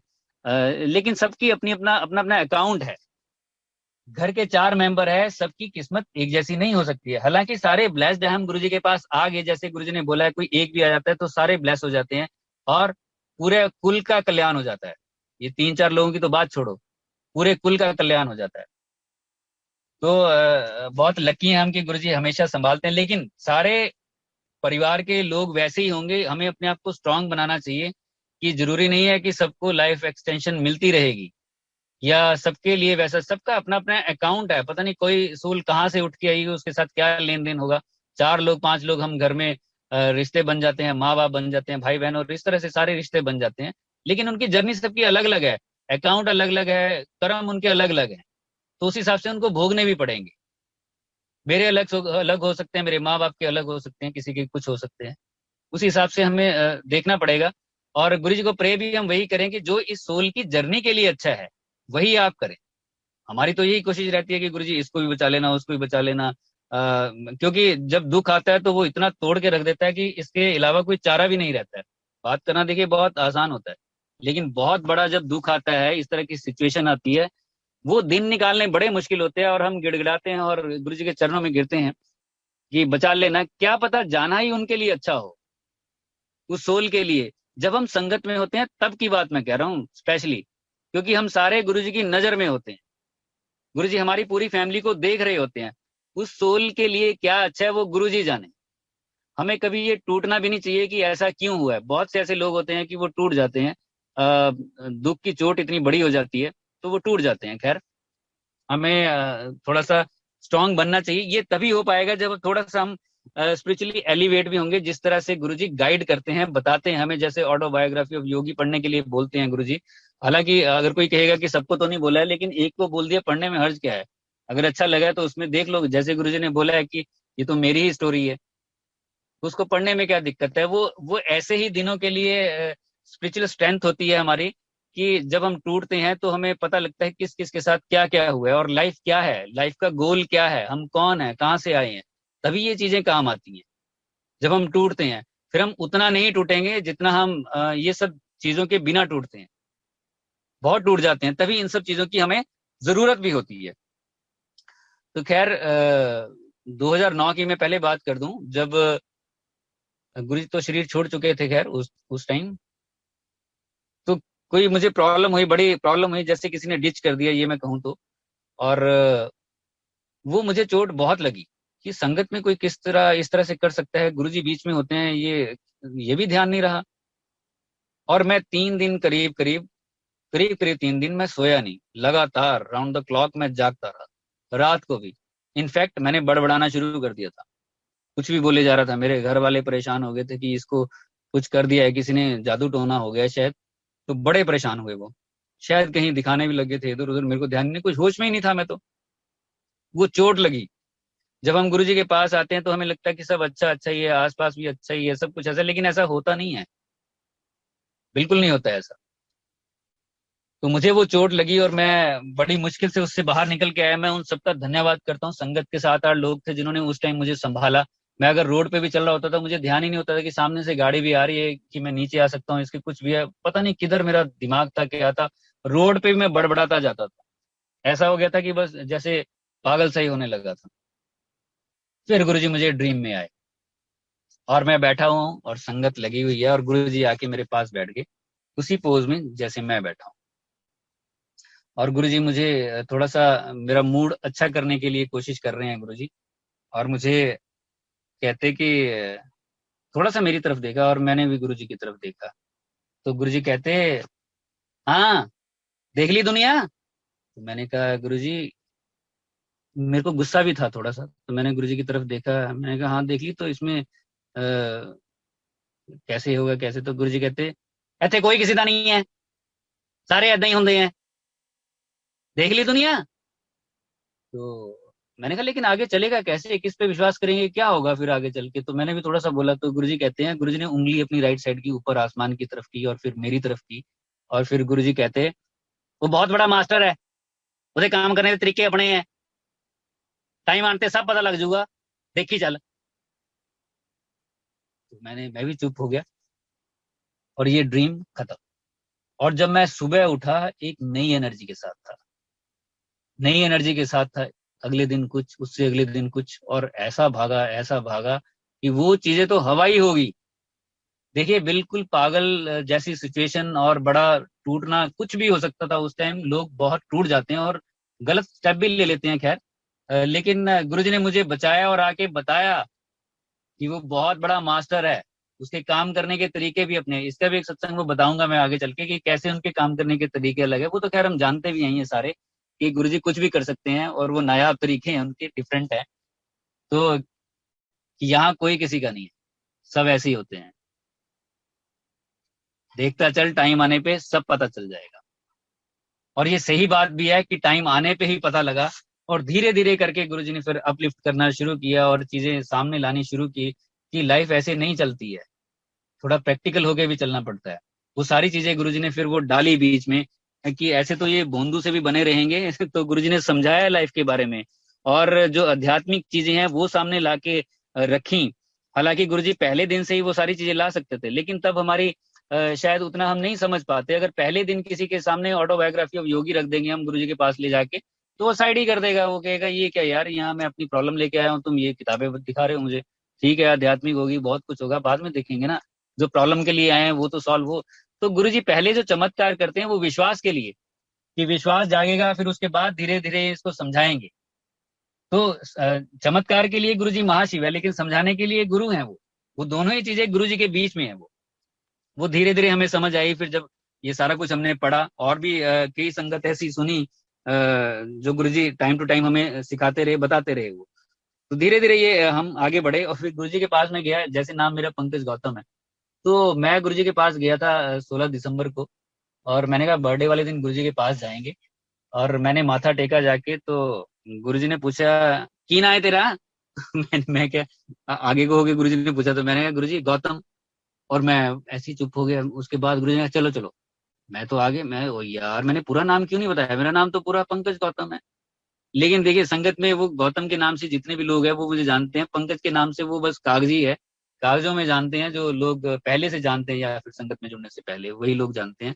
अदरवाइज वो गौतम है। तो गुरुजी के पास जाके हम ये सारी चीजें भूल भी जाते थे। अगर कोई एड्रेस भी पूछता था तो एड्रेस भी हम कुछ से कुछ बताते थे, ऐसा भी है। वो जो वशिष्ठ आंटी का सत्संग है, वो मेरे साथ ही जाते थे वो, और उनके साथ भी ऐसा ही हुआ था। वो बड़ा लंबा सत्संग है वो भी, खैर। लेकिन अभी 1 घंटा हो गया है आंटी, अंकल, आज के लिए काफी होगा या और करें, बताइए आप। अंकल जैसे आपको कंफर्टेबल है, हम तो सुन सकते हैं, तो अगर आप थोड़ा सा और शेयर कर दीजिए तो अच्छा लगेगा, अच्छा अच्छा अगर आप चलिए, कंफर्टेबल है तो। कोई बात नहीं, मैं कंफर्टेबल, थोड़ा सा मैं और कर देता हूँ फिर। हाँ तो जी जैसे मैंने जरूर। वशिष्ठ आंटी का भी बताया आंटी आपको, क्योंकि जितना टाइम फटाफट सत्संग हो जाए ना सारा, ये ज्यादा अच्छा रहता है। तो फिर वशिष्ठ आंटी है जो, मैंने जब गुरुजी का स्केच बनाया था, तो गुरुजी के पास स्केच बनाने के बाद मैंने कहा गुरुजी ने तो देख लिया है, लेकिन मैं इसको ना फोटो स्टेट करवा के रख लेता हूँ कि खराब ना हो जाए कहीं। तो मैंने उसको फोटो स्टेट करवाया। आंटी का मुझे फोन आया, कहाँ पे, मैंने कहा चंडीगढ़ हूँ। तो आंटी कहते घर आ जा, वो बड़े फैमिली रिलेशन है उनके साथ, उनकी बेटी ने वहीं से बीडीएस भी किया है। तो आंटी के घर गया मैं, और वो रोल करके मैंने उठा के रखा था, साइड पे रखा हुआ था, चाय चाय ले रहे थे हम। तो उनकी बेटी कहती कि क्या है ये। तो मैंने कहा ये गुरुजी का स्केच है। कह रहे दिखाना जरा। मैंने अनफोल्ड किया और दिखाया, और उन्होंने देखा कि मम्मी इनको तो कहीं देखा है। तो वो कहती है कि उनके मम्मी कहते हैं हाँ शायद देखा है उन्होंने, बड़ा ऐसे नॉर्मल सा लिया है, कुछ देखा देखा सा लग रहा है ये। तो बात खत्म हुई और मैंने रख लिया। तो मैंने कहा यार सत्संग करता हूँ मैं इनके साथ गुरुजी का। तो मैंने गुरुजी का सत्संग करना उनके साथ शुरू कर दिया। गुरुजी ऐसे हैं वैसे हैं, वो फाइनेंशियल दिक्कत में चल रहे थे बहुत ज्यादा, और ये पंडित पांडे ये सब कुछ दिखा चुके थे, वो हमें पता था। वो आंटी से बात होती रहती थी कि मैं वहां भी गई, उसने ग्रह दिखाए हैं, वो ऐसे हैं वैसे हैं, ये चलता रहता था हमारा। एक दो बार तो मैं भी आंटी के साथ गया था खैर। तो मैंने कहा गुरुजी के पास चलो आंटी एक बार तुम। तो कहते नहीं ऐसे नहीं है, हमने सब जगह जाके देख लिया, सब ऐसे ही होते हैं। लेकिन चलो बात उन्होंने मान ली कि ये कह ही रहा है तो चलते हैं। और गुरुजी के पास हम पहुंचे। वो दोनों थे, एक मैं था एक लड़का और ड्राइवर। साइड बोर्ड पे गुरुजी बैठे हुए थे, माथा टेका और बैठ गए। तो हम चार लोग ही बैठे हुए थे। तो मैंने आंटी को बोला, मैंने आंटी कोई नहीं है अभी, आप गुरुजी से ना अभी बात कर लो कि ये प्रॉब्लम है। तो, तो आंटी जैसे ही खड़े होने लगे तो गुरुजी ने उनकी तरफ देखा और गुरुजी ने उनको एकदम से डांट दिया, कह जा चुप करके, दिमाग ना खाई हूं मेरा, एकदम से बोला गुरुजी ने इतनी तेज। तो आंटी एकदम से बैठे और चुपचाप हो गए, वहीं पे बैठ गए। तो लंगर प्रसाद हुआ, सब कुछ हुआ, बाहर आए हम, गाड़ी में बैठे। गाड़ी में बैठ के मैंने पूछा आंटी कि कैसा लगा आपको। तो आंटी कह रहे ये कहाँ ले आया हमें, तू ये तो इनके पास तो हम पहले 1983 में जाके आए हुए हैं, चंडीगढ़ हम जाते थे जब ये थे, और हमने तो सोचा पता नहीं कहाँ लेके आ गया। तो ये उल्टा सुल्टा आंटी ने बोलना शुरू कर दिया। तो हंसने भी लगे, मजाक से उड़ाने लगे। तो मैंने उनकी बेटी से पूछा कि कैसा लगा तेरे को, कैसा लगा। तो कह रही मैंने पहले नहीं बोल दिया था, मैंने देखा हुआ है इनको, तो ये तो ऐसे ही है। और कह रही मेरा तो ध्यान वहां बिल्कुल भी नहीं लगा कि अंदर क्या हो रहा है। तो मैंने क्यों, कह रहे वो चाय लेके जो अंकल आए थे, सफेद बाल थे उनके, और मुझे कहते हैं आंटी चाय चाय ले लो। तो कह रही मेरे तो गुस्सा इतना चढ़ा है कि अपने सफेद बाल तो देख ले पहले, मुझे आंटी बोल रहा है। उनको तो पता नहीं था कि ये आंटी अंकल बोलते हैं। यार वो बड़े लाल पीले हुए, और मैंने कहा यार तो उल्टा बोल रहे हैं, इन्होंने तो दर्शन भी किए हुए 20 साल पहले, तो ये तो गुरु से जुड़ेंगे ही दोबारा। आए, उन्होंने मुझे गाड़ी से उतारा। मैं अपने घर 15 दिन के बाद मैंने फोन किया, आंटी क्या हाल है, अभी कुछ सुधार हुआ हालात में। तो आंटी कह रहे क्या होगा, कुछ नहीं हुआ है, तेरे को गाड़ी से उतारा, गाड़ी नहीं चली। तो करके ड्राइवर लेके आया, ऑटो पकड़ के हम घर पहुंचे। एक हफ्ता मैं बीमार पड़ी रही, मैं ठीक हुई तो अब ये बीमार पड़ी हुई है, तो कहाँ ले गया हमें ये उनके पास, हम तो जाते थे उनके पास ऐसे ही बेकार में। मैंने कहा यार ये तो अभी 15 दिन के बाद भी वैसे ही बोल रहे हैं, जबकि ऐसा होना नहीं चाहिए कि भगवान के दर्शन करके आए हुए हैं हम तो। चलो फिर मैं जब भी अंपायर स्टेट जाता और बड़े मंदिर फंक्शन में जाता, तो मैं वहां से कुछ ना प्रसाद लेके आता, जो भी मिलता थोड़ा बहुत, फिर मैं उनको देने जाता, पंचकूला दे के आता, फिर सत्संग करके आता। जो भी मुझे सत्संग सुनता था मैं वहां पे, ये सारा कुछ सोशल मीडिया, ये सारा कुछ तो था नहीं तब, जो भी आपस में बैठ के सत्संग हो जाते थे। तो वो सत्संग होता था, सुनता था, बताता था उनको, उनका विश्वास धीरे धीरे जागा और उन्होंने स्केच बनाने शुरू किए, उनकी बेटी ने। वो फिर गुरु जी के पास हम फिर उनको लेके गया। करीब 5-6 महीने इसमें लग गए। फिर गुरु जी के पास खड़े हुए जाके, और मैंने कहा गुरु जी ये कोले वाले हैं, पंचकूले थे। तो गुरु जी कहते पहला मिले हो कदे। तो आंटी कहते हाँ जी गुरुजी, वो पंचकुले ऐसे ऐसे चंडीगढ़ जाते थे ये गुरु, हाँ मिले। तो गुरुजी ने ना उनके साथ बात करनी शुरू कर दी, फलाना का क्या हाल है, उसका क्या हाल है। तो आंटी कह रहे वो तो एक्सपायर हो गया, ऐसे है वैसे है। ये सारा कुछ हुआ और गुरुजी से बात की रही। तो आंटी कहते कि गुरुजी बहुत प्रॉब्लम है, इस तरह से फाइनेंशियल प्रॉब्लम है, कितने पैसे चाहिए तेनों। तो आंटी कह रहे हैं कि इतने चाहिए और इतना हो जाए। कोई गल नहीं, मैं अपनी संगत नूं भेज दिंदा, इत्थे ते बड़ी उच्ची संगत है, जिन्हें चाहिए दस दे। आंटी कह रहे नहीं उतने ही मिल जाए कि ये कर्ज वगैरह सारा उतर जाए और ठीक हो जाए। तो वो कहते हैं कि चलो हो जाएगा, बैठो। फिर उनकी बेटी जो उनके साथ खड़ी हुई थी, तो गुरुजी कहते हैं आ कुड़ी तेरी भैन है। आंटी कहते हैं कि नहीं गुरुजी ये तो मेरी सिस्टर है, ब्याह करी दा। आंटी कहते हैं मेरी बेटी है। गुरुजी कहते हैं शादी कर इसकी, ब्याह करी दा ब्याह। चलो चलो बैठो, बैठ गए हम बैठ गए, और आंटी और वो डिस्कस करने लगी कि ये शादी की बात कहाँ से आएगी, पहले ये तो हो जाए, दिक्कत क्लियर हो जाए, सारा कुछ हो जाए। चलो वो शादी भी होगी उनकी। खैर ये काफी लंबा सत्संग है, मैं शॉर्ट में करता हूँ। जो लोग 20 साल पहले जुड़े थे, 83 में किसी ने उनको वर्ग ला दिया था कि यहाँ ऐसा है वैसा है, वो अच्छे से जाते थे, स्कूटर पे बैठ के जाते थे, वो बड़ा प्यार था गुरु जी के साथ। लेकिन देखिए इस तरह से तोड़ा उनको, उनके 20 साल उनको पीछे कर दिया। वो उनको आज तक भी ये रिग्रेट फीलिंग है। आंटी जब भी सत्संग करते हैं वो बताते हैं कि वो हमारा पता नहीं कितना भाग्य खराब था कि हम गुरु से दूर हो गए। इतना वर्ग लाया, किसी ने इतना अगेंस्ट बोला कि यहाँ ऐसे है वैसे, क्योंकि गुरु जी भी यंग एज में थे, 25 साल की एज रही होगी, 25-30 साल की। तो हमें वर्ग ला दिया पता नहीं क्या क्या बोल के, तो और हम पीछे हो गए। और कितनी संगत बाद में आई और वो आगे निकल गई, वो आज तक भी उनको ये रिग्रेट फीलिंग रहती है। ऐसे लोग भी होते हैं, जब भगवान की तरफ हम चलते हैं तो टांग खींचने वाले भी होते हैं, उल्टा सुल्टा बोलने वाले भी होते हैं। हालांकि कुछ तो इस तरह से होते हैं कि ये भगवान की तरफ कहीं अच्छे से लग ना जाए, मन में ये होता है कि खुद तो लग नहीं सकते, दूसरा ना कहीं कुछ हासिल कर ले, वो भी उस अच्छे और अच्छे रास्ते पे ना चल पड़े, तो वो टांग खींचने में लगे रहते हैं, तो तरह तरह की बातें करते हैं और उनका भी वो टाइम खराब कर देते हैं। तो हमें भी ये सोच समझ के चलना चाहिए कि दूसरा बंदा हमारे लिए क्या कह रहा है। देखिए 20 साल खा सकता है कोई हमारी लाइफ का, जैसे आंटी का खा लिया किसी ने, वो खुद तो चले गए ये उल्टा सुल्टा बोल के दुनिया से, लेकिन आंटी आज तक भी बेचारे, वो पूरी फैमिली पछताती है कि इतना हमने उनके ऊपर विश्वास क्यों किया। गुरु जी से दूर ही हो गए, वो गए ही नहीं गुरु जी के पास, उनके ही सेक्टर में गुरु जी फिर रहने के लिए आए, 2-4 घर छोड़ के, तब भी उनको पता नहीं चला, गुरु जी ने बुलाया नहीं फिर उनको। उनको तो बाद में पता चला है कि यहाँ पे भी सत्संग होता था, गुरु जी यहाँ 6 महीने रह के गए हैं। वो बड़ा पछताते हैं इस बात को, उनके ही सेक्टर में होता था ये। तो देखिए मुझे जो मैंने भी एक्सपीरियंस किया है लाइफ में, संगत की जो बहुत वैल्यू है कि हमारी संगत कैसी होनी चाहिए, हमारा साथ जो है वो कैसा होना चाहिए, बहुत अच्छा होना चाहिए, बहुत बढ़िया होना चाहिए। संगत का ही रंग जो है हमारे ऊपर चढ़ने लग जाता है। मैं भी गुरु जी के साथ जुड़ने से पहले की बातें अगर करें तो कुछ और थे हम, लेकिन देखिए संगत का साथ मिला है तो धीरे धीरे हम कुछ और होने लग गए। अब जो पिछली लाइफ है, पिछले लोग हैं, दोस्त हैं, उनके साथ तो मेरा कोई लेना देना भी नहीं है, मुझे पता भी नहीं है, उनके फोन भी आते हैं, मैं कई बार तो उठाता भी नहीं हूँ, मन ही नहीं करता है, उनकी पता नहीं कौन कौन सी बातें होती हैं। तो सारा परिवार, सारा कुछ जितने रिलेशन वो संगत में है। तो ये धीरे धीरे रंग भी चढ़ता है। पहले हम कुछ और थे, डॉक्टर पुनीत से मिले, डॉक्टर पुनीत से जब भी मिलना, संगत होनी है, अच्छी बातें होनी है, लाइफ के बारे में बातें होनी है। जब पहले दिमाग ऑक्युपाइड रहता था दुनियावी चीजों में, वो दिमाग अब संगत में, सत्संग में और अच्छी अच्छी बातों में, लाइफ के बारे में सीखने में, समझने में, अध्यात्म की ओर, ये ज्यादातर हिस्सा फिर इन सब चीजों में ऑक्युपाइड रहता है। जब दिमाग का ज्यादातर हिस्सा इन सब चीजों में रहेगा तो कर्म भी अच्छा ही निकलेगा उससे।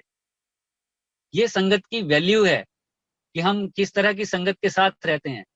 कंपनी जैसी संगत में रहेंगे इसका रंग चढ़ता है, ये मैंने देखा है, पक्का 100% है ये। क्योंकि मेरे भाई की भी जो नेचर, वो ड्रिंक करने वाली थी, वो भी कंपनी ने बिगाड़ा। हम बोल तो ऐसे देते हैं, खैर अपनी भी कमजोरी रहती है, लेकिन वही कंपनी अगर अच्छी मिल जाती बच्चे को तो बच्चा बहुत अच्छा चल सकता। फादर भी अगर ड्रिंक करने लगे तो वो कंपनी का असर है। हालांकि हम अपनी कमजोरी रहती है, लेकिन अच्छे लोग मिलते तो वो कुछ और भी हो सकते थे। ऐसे ही जैसे मैं कह रहा हूँ, गुरु से जुड़ने से पहले हम कुछ और थे, लेकिन कंपनी अच्छी मिली, संगत की मिली। आप लोग भी आसपास देखना नजर दौड़ा के कि किस तरह के लोग आपके पास हैं। कहीं ऐसा ना हो कि वो कुछ भी खराब कर दें। इरिटेटेड लोग होते हैं, लाइफ के बारे में मटेरियलिस्टिक बहुत ज्यादा होते हैं। दुनिया के काम भी जरूरी हैं, फैमिली के काम भी जरूरी है, लेकिन इतना उसमें बिल्कुल ही हो नहीं जाना है कि हमारा अध्यात्म पीछे ही छूट जाए। वो रूह के लिए जो हमने इकट्ठा करना है वो रह ही जाए कहीं पे। वो आएगा, वो जुड़ेगा तभी जब हमारी कंपनी संगत में हो। देखिए हर टाइम जब हम अच्छी अच्छी बातें करेगी तो अच्छा निकल के ही आएगा ना रिजल्ट उसका, उसका खराब थोड़े हो सकता है। और गुरुजी भी कितने खुश होंगे।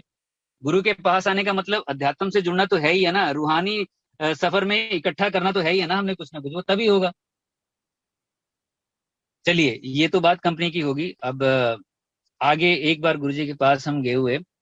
गुरुजी के पास ना सारे ही जितने भी लोग थे वो तकरीबन आते ही थे, बड़े बड़े टॉप नॉचेस जितनी भी थी वो आती थी। आध्यात्मिक गुरु जो भी थे वो भी आते ही थे सो कॉल्ड। एक बार हम गुरुजी के पास गए हुए थे तो एक लेडी बैठी हुई थी, चेयर पे बैठी हुई थी वो, डीजे अंकल जहाँ बैठते थे गुरुजी की तरफ फेस करके, 70-80 के आसपास की एज रही होगी उनकी। गुरुजी के पास हमने माथा टेका जाके, और गुरुजी कहते, वो साईं बाबे ने अपनी भैन भेजी हुई है, कल फोन करया थी, कहना गुरु जी ठीक करके भेजो, वो बैठी है। हमने हमने कहा कहाँ साईं बाबा की सिस्टर? वो हमने सोचा शिरडी साईं बाबा की सिस्टर है ये, तो कह रहे नहीं नहीं, किसी ने बताया कि ये सत्य साईं बाबा की सिस्टर है। सत्य साईं बाबा के कितने फॉलोअर्स हैं आपको पता होगा, लेकिन अपनी सिस्टर को गुरु जी के पास भेजा है ठीक करने के लिए। तो गुरु जी तो बहुत सुप्रीम पावर है। हालांकि उनके पास एक बार गुरु जी कहते हैं, कहते वो आंसू भी आया थी। हाँ आंसू कौन है? आसाराम बापू, कहना गुरु जी ब्लेस करो। तो आसाराम बापू भी वहीं पे सारे आते थे जितने भी, अब मैं नाम तो क्या गिनाऊं, बहुत आते थे गुरु जी के पास ब्लेसिंग लेने के लिए, जितने भी हैं ही हैं। और गुरु जी का काम है सबको ब्लेस करना। हमारी नजर में कोई इधर उधर हो सकता है, लेकिन उनकी नजर में सबको कृपा ही करनी है, सबके ऊपर सबका कल्याण ही करना है। इसी के लिए गुरु जी प्रेजेंट हैं। हम सभी के लिए। 25 मई को गुरुजी ने हमें अपने पास बुलाया शरीर छोड़ने से पहले। 20 मई को मुझे, जो मैं वशिष्ठ आंटी कह रहा हूँ, उनकी बेटी का मुझे फोन आता है कि 25 मई को मेरा बर्थडे और गुरुजी के सामने बैठ के मनाना है। सबकी इच्छा रहती है ये, तो उसकी भी रही। तो मैंने कहा नहीं यार, हम तो अभी जाके हैं, अगले महीने चलेंगे। कह रहे नहीं, बर्थडे मनाना है, आप प्लीज आप देख लो, कुछ अरेंजमेंट करो। तो मैंने कहा मैं पूछ लेता हूँ सबसे, अगर हो जाते हैं 4-5 लोग तैयार हो जाते हैं तो फिर हम चलते हैं। 4-5 लोग हम तैयार भी हो गए। 24 को मैंने रात को फोन किया उसको, मैंने कहा ठीक है हम तैयार हो गए हैं और सुबह तो ऐसे ऐसे तैयार है ना, हम तेरे को भी ले चलेंगे। तो उसने कहा कि ठीक है आप जाना, मैं नहीं जा सकती। तो मैंने कहा भी ये क्या बात हुई, तूने अरेंज किया है सारा कुछ, ये करवाया हमने तेरी वजह से, और तू मना कर रही है। कह रही नहीं आप सुनो तो सही, सुबह 4 बजे जो है गुरुजी ड्रीम में आ गए और मुझे कहा कि मेरे को आके बैठ गए और मेरे पास, और मुझे कहते हैं तेनू मेरे को आने की कोई लोड़ नहीं है, कम आफ्टर 45 डेज, तेनू घर बैठे बैठे ब्लेस करूंगा मैं। तो कह रही ये मुझे बोल के चले गए, अब बताओ मैं आऊं कि ना आऊं। मैंने कहा यार ये तो बात सही है, 45 कुछ 46 डेज ऐसे कुछ बोला था और वो 7 जुलाई बन रहा था। अब कह रही मैं जाऊं कि ना, मैंने कहा नहीं गुरुजी ने बोल दिया तो नहीं जाना है फिर। तो फिर मैंने कहा लेकिन मैं ड्राइवर को बोल चुका हूँ, इन सबको तैयार कर चुका हूँ, वो कहेगा 3-4 दिन से यार तू कह भी रहा है और चल भी नहीं रहा है। तो मैंने कहा हम तो जाएंगे भाई। तो हम तो चले गए 25 मई 2007, शरीर छोड़ने से एक हफ्ता पहले की बात तकरीबन। गुरुजी के पास हम पहुंचे, सेठी के पास, गुरुजी के पास हमें बिठा लिया गुरुजी ने। तो गुरुजी यूजली जैसे पूछते थे वो तो पूछा ही, और हम बैठ भी गए। तो जब हम बैठे तो वहां पे ना पीछे एक अंकल आ रहे थे, सरदार जी, और गुरुजी ने उनको डांटा। बहुत बुरे तरीके से गुरुजी ने डांटा। उन्होंने माथा टेका और गुरुजी कहते हैं उनको, हाँ जरनैल बन गया तू बन नहीं सकता, तेन बटरिंग की आदत है, और कर अफसरां दी बटरिंग, तू बन नहीं सकता। वो तो अंकल तो डर गए और वो किचन के साथ बैठ गए। जो पीछे उनके सरदार जी आ रहे थे, दोनों इकट्ठे आए थे शायद, तो गुरुजी उनको भी बोलने लग गए, अब पूछे नु जरनैल बन गया है कि बन नहीं सकता, बटरिंग करता अफसरां दी है। वो भी अंकल उनसे डिस्कस करने लगे, कुछ ऐसे ऐसे करने लगे, और गुरुजी बड़े गुस्से में थे। खैर बहुत गुस्से में थे, ऐसे मुंह उधर को कर लिया अपने रूम की तरफ को। लेकिन फिर भी गुरुजी ने उनको बुलाया वहां पे। जैसे मैंने बोला है कि स्टेप इन नहीं कोई हो सकता है गुरुजी की आज्ञा के बिना। वहीं पे वो देखो, उन्होंने, अंकल ने तो वो शरीर भी छोड़ दिया था, वहीं वो एक्सपायर हो गए थे। और वो जो डॉक्टर साहब थे वो वहीं पे बेल करके वहीं से वहीं निकल लिए। लेकिन इनको डांटा भी है, इनकी कोई गलती भी रही होगी, गुरुजी ने पहले गाइड किया होगा, इन्होंने माना नहीं होगा, फिर भी गुरुजी ने बुलाया इनको, तब वो स्टेप इन हुए हैं उनके पास। फिर भी गुरुजी दया ही कर रहे हैं उनके ऊपर। तो बहुत अच्छी रूह भी रहे होंगे शायद वो, गुरुजी इतना ध्यान दे रहे हैं, इतना ब्लेस कर रहे हैं उनको। हमें तो लग रहा था कि वो डांटा है उन्होंने, पता नहीं गुरुजी ने उनके कर्मों को डांटा है क्या है, कि गुरुजी की मौज है, जो अंदर आ गए वो तो गुरुजी ने ब्लेस करना ही है। खैर तो उनके लिए भी ये ब्लेसिंग्स ही है। लेकिन गुरुजी ने जरूर समझाया होगा उनको पहले कि इस तरह से मत कर, और आस्था जो है वो भगवान पे रख, गुरु पे रख। इस तरह से कुछ ना कुछ तो बोला ही होगा, तभी गुरुजी ने कहा है ये कि तेरे को आदत है, पहले समझाया होगा जरूर, नो डाउट। तो इस तरह की बहुत सत्संग है। खैर छोटे छोटे, तो एक मैं और शेयर करूं। एम्पायर स्टेट में हम बैठे हुए थे, तो सिद्धू आया, नवजोत सिद्धू, वो उनकी वाइफ के साथ। वो दोनों आए, जैसे एंटर किए तो मन मन मुस्कुराने लगी सारी संगत, और वो आके हमारे साथ ही बैठ गए, बिल्कुल ही साइड बोर्ड के साथ हम बैठे हुए थे, डीजे अंकल के पास ही हम बैठते थे वहीं पे। वो हमें लालच भी रहता था वहीं पास में बैठ, तो वो भी आके बैठ गया, और आते ही उसने ध्यान लगा लिया, गुरुजी ने कोई बात नहीं की, उसने माथा टेका और बैठ गया।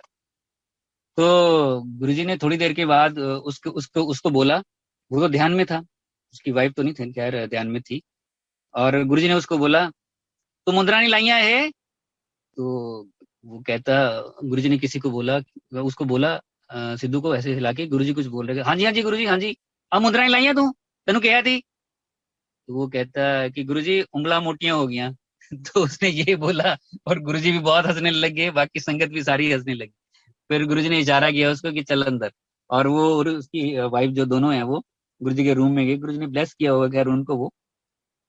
तो ये छोटे छोटे मजा भी बहुत आता था खैर, ये सब चीजों को देख के, गुरुजी को निहारना, और एक एक एक्शन गुरुजी का देखना, गुरुजी की उंगलियों को देखना, गुरुजी पाँव अपने किधर रखते हैं, क्या करते हैं, कभी मुंह को किस तरह से बनाते थे गुरुजी, कभी लिप्स को उल्टा सीधा कर लेते थे, इस तरह से भी करते थे गुरुजी। किसी को डांटना, किसी को देखना, जैसे एक आंटी चाय प्रसाद लेके वो खड़ी हो गई, और चाय प्रसाद लेके खड़ी हो गई और सिप ले रही है बड़े मजे से, जैसे पता नहीं कहाँ खड़ी है वो। और गुरुजी देख रहे हैं उसको गद्दी पे बैठे हुए घूर के, ऐसे टेढ़ी आंख करके देख रहे हैं। और वो चाय प्रसाद ले रही है, चाय प्रसाद लेके बैठ गई। बैठने के बाद फिर उठ गई और कहीं और खड़ी होगी थोड़ा सा चल के, और फिर वो सिप ले रही है। और गुरुजी को चढ़ा गुस्सा। सिंगला अंकल थे चाय प्रसाद लेके, वो जैसे किचन की तरफ गए तो गुरुजी ने उधर से जोर से बोला, सिंगले, ओ सिंगले, सिंगले, ऐसे बोल रहे थे गुरुजी। और वो गुरबानी भी चल रही थी, खैर उन्होंने नहीं सुना होगा, कुछ इस तरह से हुआ होगा। वो अंदर गए और किसी ने बोला कि अंकल आपको बुला रहे हैं गुरुजी। तब तक गुरुजी ने राइट साइड पे बेल पड़ी और बेल बजा रहे हैं, एक बार दो बार ऐसे फटाफट। तो वो आए भागे भागे गुरुजी के पास गए। तो गुरुजी उस अंकल को कहते हैं कि अब बाहर काटी नू ज्यादा कप जाके कदी इथे नू घूम रही है, कदी उथे नू घूम रही है, मैं चाह दी दुकान खोली भी है उरे, बाहर काटी नू। वो अंकल आए, फटाफट आंटी को बैठाया। आंटी आपने यार हमें भी गुरुजी की डांट डलवा दी, अब बैठना बैठो नहीं तो बाहर चलो। वो आंटी फटाफट वहीं जहाँ खड़ी थी वहीं बैठ गई। अच्छा अच्छा अच्छा अच्छा, वहीं बैठ गई। देखिए गुरुजी का जो चाय प्रसाद है, लंगर प्रसाद है, वो ऐसे नहीं है कि खड़े खड़े पी लो या ऐसे पी लो। ये चाय की दुकान नहीं है कोई, या फिर कोई कोई ढाबा है या होटल है, ये ऐसे ही कुछ खा रहे हैं। ये तो अमृत है गुरुजी का, बहुत बड़ा डिवाइन प्रसाद है। जब हमें मिलता है सत्संग में, हम जाते हैं गुरु की कृपा से, तो उसको तो एक एक सिप लेना है, एक एक कोर इस तरह से लेना है जैसे पूरा अमृत अंदर जा रहा हो हमारे। वो उस टाइम ब्लेसिंग्स है वो गुरुजी की पूरी पूरी। वो खड़े खड़े हम खा रहे हैं, कुछ भी स्नैक्स हैं, कुछ और हैं, जो भी हैं, उसको बैठे और उसका इतना आनंद ले, एक एक कोर लेके, आहा मजा आ गया गुरुजी। जैसे जैसे वो गले को छूते वो अंदर जाए, चाहे चाय प्रसाद हो, लंगर प्रसाद हो, कुछ भी हो, आंखें बंद करके मजा आ जाएगा। वो जैसे एक एक कोर अंदर लेके जाओगे आप, उसकी वैल्यू, उसका मजा है, वो रिस्पेक्ट भी है उसकी। जब गुरुजी हमें इस तरह से लंगर प्रसाद, चाय प्रसाद करते हुए देखेंगे तो वो बहुत खुश होंगे कि कितने प्यार के साथ मैंने इसमें डिवाइन ब्लेसिंग्स डाली हुई हैं। और उतनी ही शिद्दत के साथ, उतनी श्रद्धा के साथ मेरी संगत बैठ के ले भी रही है, उसको ग्रहण भी कर रही है, बजाय इसके कि खड़े खा रहे हैं, पी रहे हैं, कभी बात भी कर रहे हैं किसी से, कभी कुछ भी कर रहे हैं। जितनी देर हम संगत में आए, वो पूरे का पूरा टाइम जो है, डिवोशन हमारी जो है वो गुरु जी के सत्संग में हो, लंगर प्रसाद में हो, चाय प्रसाद में, अगर कोई सत्संग कर रहा है तो पिन ड्रॉप साइलेंस होनी चाहिए। ऐसे नहीं है कि कोई भी बोल रहा है और आप, हम कुछ खा रहे हैं, पी रहे हैं। अक्सर ऐसा होने लग गया था, बीच में हमने देखा है कि सत्संग भी हो रहा है और लंगर प्रसाद भी चल रहा है, सब कुछ। जब गुरु जी का सत्संग हो तो पिन ड्रॉप साइलेंस होनी चाहिए, उसमें इधर उधर नहीं होना चाहिए। एक बार अंपायर स्टेट में हम बैठे हुए तो एक तीन चार लेडीज ना गुरु जी के पास बैठी हुई थी, गद्दी के साथ ही लेफ्ट साइड पे पीछे की तरफ को। और गुरु जी ने किसी को सत्संग करने के लिए बोला था। हम भी गुरु जी की गद्दी के पास ही बैठे हुए थे और वो सत्संग सुन रहे थे, हम ऐसे सर्कल सा बना हुआ था, तो वो हम सत्संग सुन रहे थे। वो तीन लेडीज पीछे बैठी ना गॉसिप कर रही थी, कुछ कुछ ऐसी आपस में ही लगी हुई थी और ध्यान नहीं था इधर। तो गुरु जी ने थोड़ा सा पहले ऐसे टेढ़ा होकर देखा पीछे की तरफ, फिर थोड़ी देर के बाद फिर देखा, फिर पूरा पीछे मुड़े और गुरु जी ने उनको डांटा। गुरु जी ने कहा, कहते क्या भी तरह खुसर फुसर लाई हुई है, हैं? सुनो उधर क्या कह रहे हो, खुसर फुसर कर रहे हैं और बैठे। फटाफट आंटी आगे हो गए, गुरुजी ने टेढ़े हो गए बोला था, वो आंटी आगे सरक सरक के आगे हो गई और ऐसे खो गए जैसे हाँ हमें तो पता ही है सत्संग चल रहा था और हम सुन रहे थे, हम तो वहीं बैठे सुन रहे थे। हाँ हाँ हाँ, गर्दन हिलानी शुरू कर दी और गुरुजी गुस्से में थे। तो सत्संग जब हो, गॉसिप की कोई जगह नहीं है उसमें। गुरुजी बैठ के हमें ब्लेस कर रहे हैं तो उसे हम पी लेना चाहते हैं, उसको अंदर देखो, मजा भी बहुत आएगा, एक नेचर भी अच्छी डेवलप होगी। और गुरुजी की ये ब्लेसिंग्स जो हैं वो एक एक सेकंड भी जो है सत्संग का वो कीमती है, उसे जाया ना करे, वेस्ट ना करे। सत्संग के बाद हम बाहर आए, फिर जैसे मर्जी जो भी है वो हम डिस्कस कर सकते हैं, जैसी जिसकी जो भी इच्छा। लेकिन जब अंदर होते हैं उसमें खो जाना चाहिए, हमें गुरुजी में हो जाना चाहिए हमें, एक एक चीज में। चाहे गुरबानी भी है, वो गुरबानी भी देखिए हम सुनते तो हैं लेकिन पूरे मीनिंग हमें पता नहीं होंगे पूरे अभी तक भी। और धन्यवाद हमें करना चाहिए हर किसी का, जिनकी गुरबानी हम सुनते हैं उनका भी धन्यवाद है, जिसपे हम झूमते हैं, कई बार आंखों से पानी भी आ जाता है, ऐसी ऐसी गुरबानी होती है। ये भजन सॉन्ग्स हैं जो गुरु जी की ब्लेस संगत है वो जो गाते हैं, वो हम कई बार आंखें भर आती है वैराग में, और इतना अच्छा, और वो गाते भी है इतना प्यार से। तो हम उनका भी बहुत धन्यवाद है, उनका भी अहम रोल है हमारी लाइफ में। तो गुरु जी उनको ब्लेस करें, हमारी दुआओं में वो हमेशा रहे, हालांकि वो ब्लेस्ड हैं लेकिन हमारी दुआओं में वो हमेशा रहे गुरु जी, क्योंकि उन लोगों की गुरबानी है, जैसे रागियों की और इन लोगों के भजन सॉन्ग है, ये सुन सुन के हमने जो मजे किए हैं, जो हमारा विश्वास और बढ़ा है, और वैराग में डूब के हमने जो हमारी आंखों से आंसू निकले हैं, इनमें इनका रोल है, वो हम उसको इग्नोर नहीं कर सकते हैं। तो वो हमेशा हमारी दुआओं में रहने चाहिए, कभी उनके ऊपर कभी प्रॉब्लम ना आए, और भगवान की, गुरु जी की कृपा उनके ऊपर हमेशा बनी रहे। ऐसे हमें सोचना चाहिए, उसका वो हिस्सा है हमारे पूरे सत्संग का, हमारी जर्नी का। वो लोग भी परोक्ष रूप से हिस्सा हैं, बिल्कुल हैं। चलिए अब तो काफी लंबा हो गया आंटी। फिर कभी किसी और दिन करें प्लीज। अंकल जरूर जरूर, और आपका बहुत बहुत शुक्राना अंकल, आप निकाला हम सब संगत के लिए, गुरु ब्लेसिंग से बहुत ही आया है, सबको बहुत ब्लेस्ड फील कर रहे हैं। और गुरु जी की कृपा से जल्दी ही फिर से मुलाकात होगी, गुरु जी की जब जब इच्छा होगी। तो बहुत अच्छा लगा अंकल, शुक्राना सारी संगत की तरफ से, शुक्राना आपको।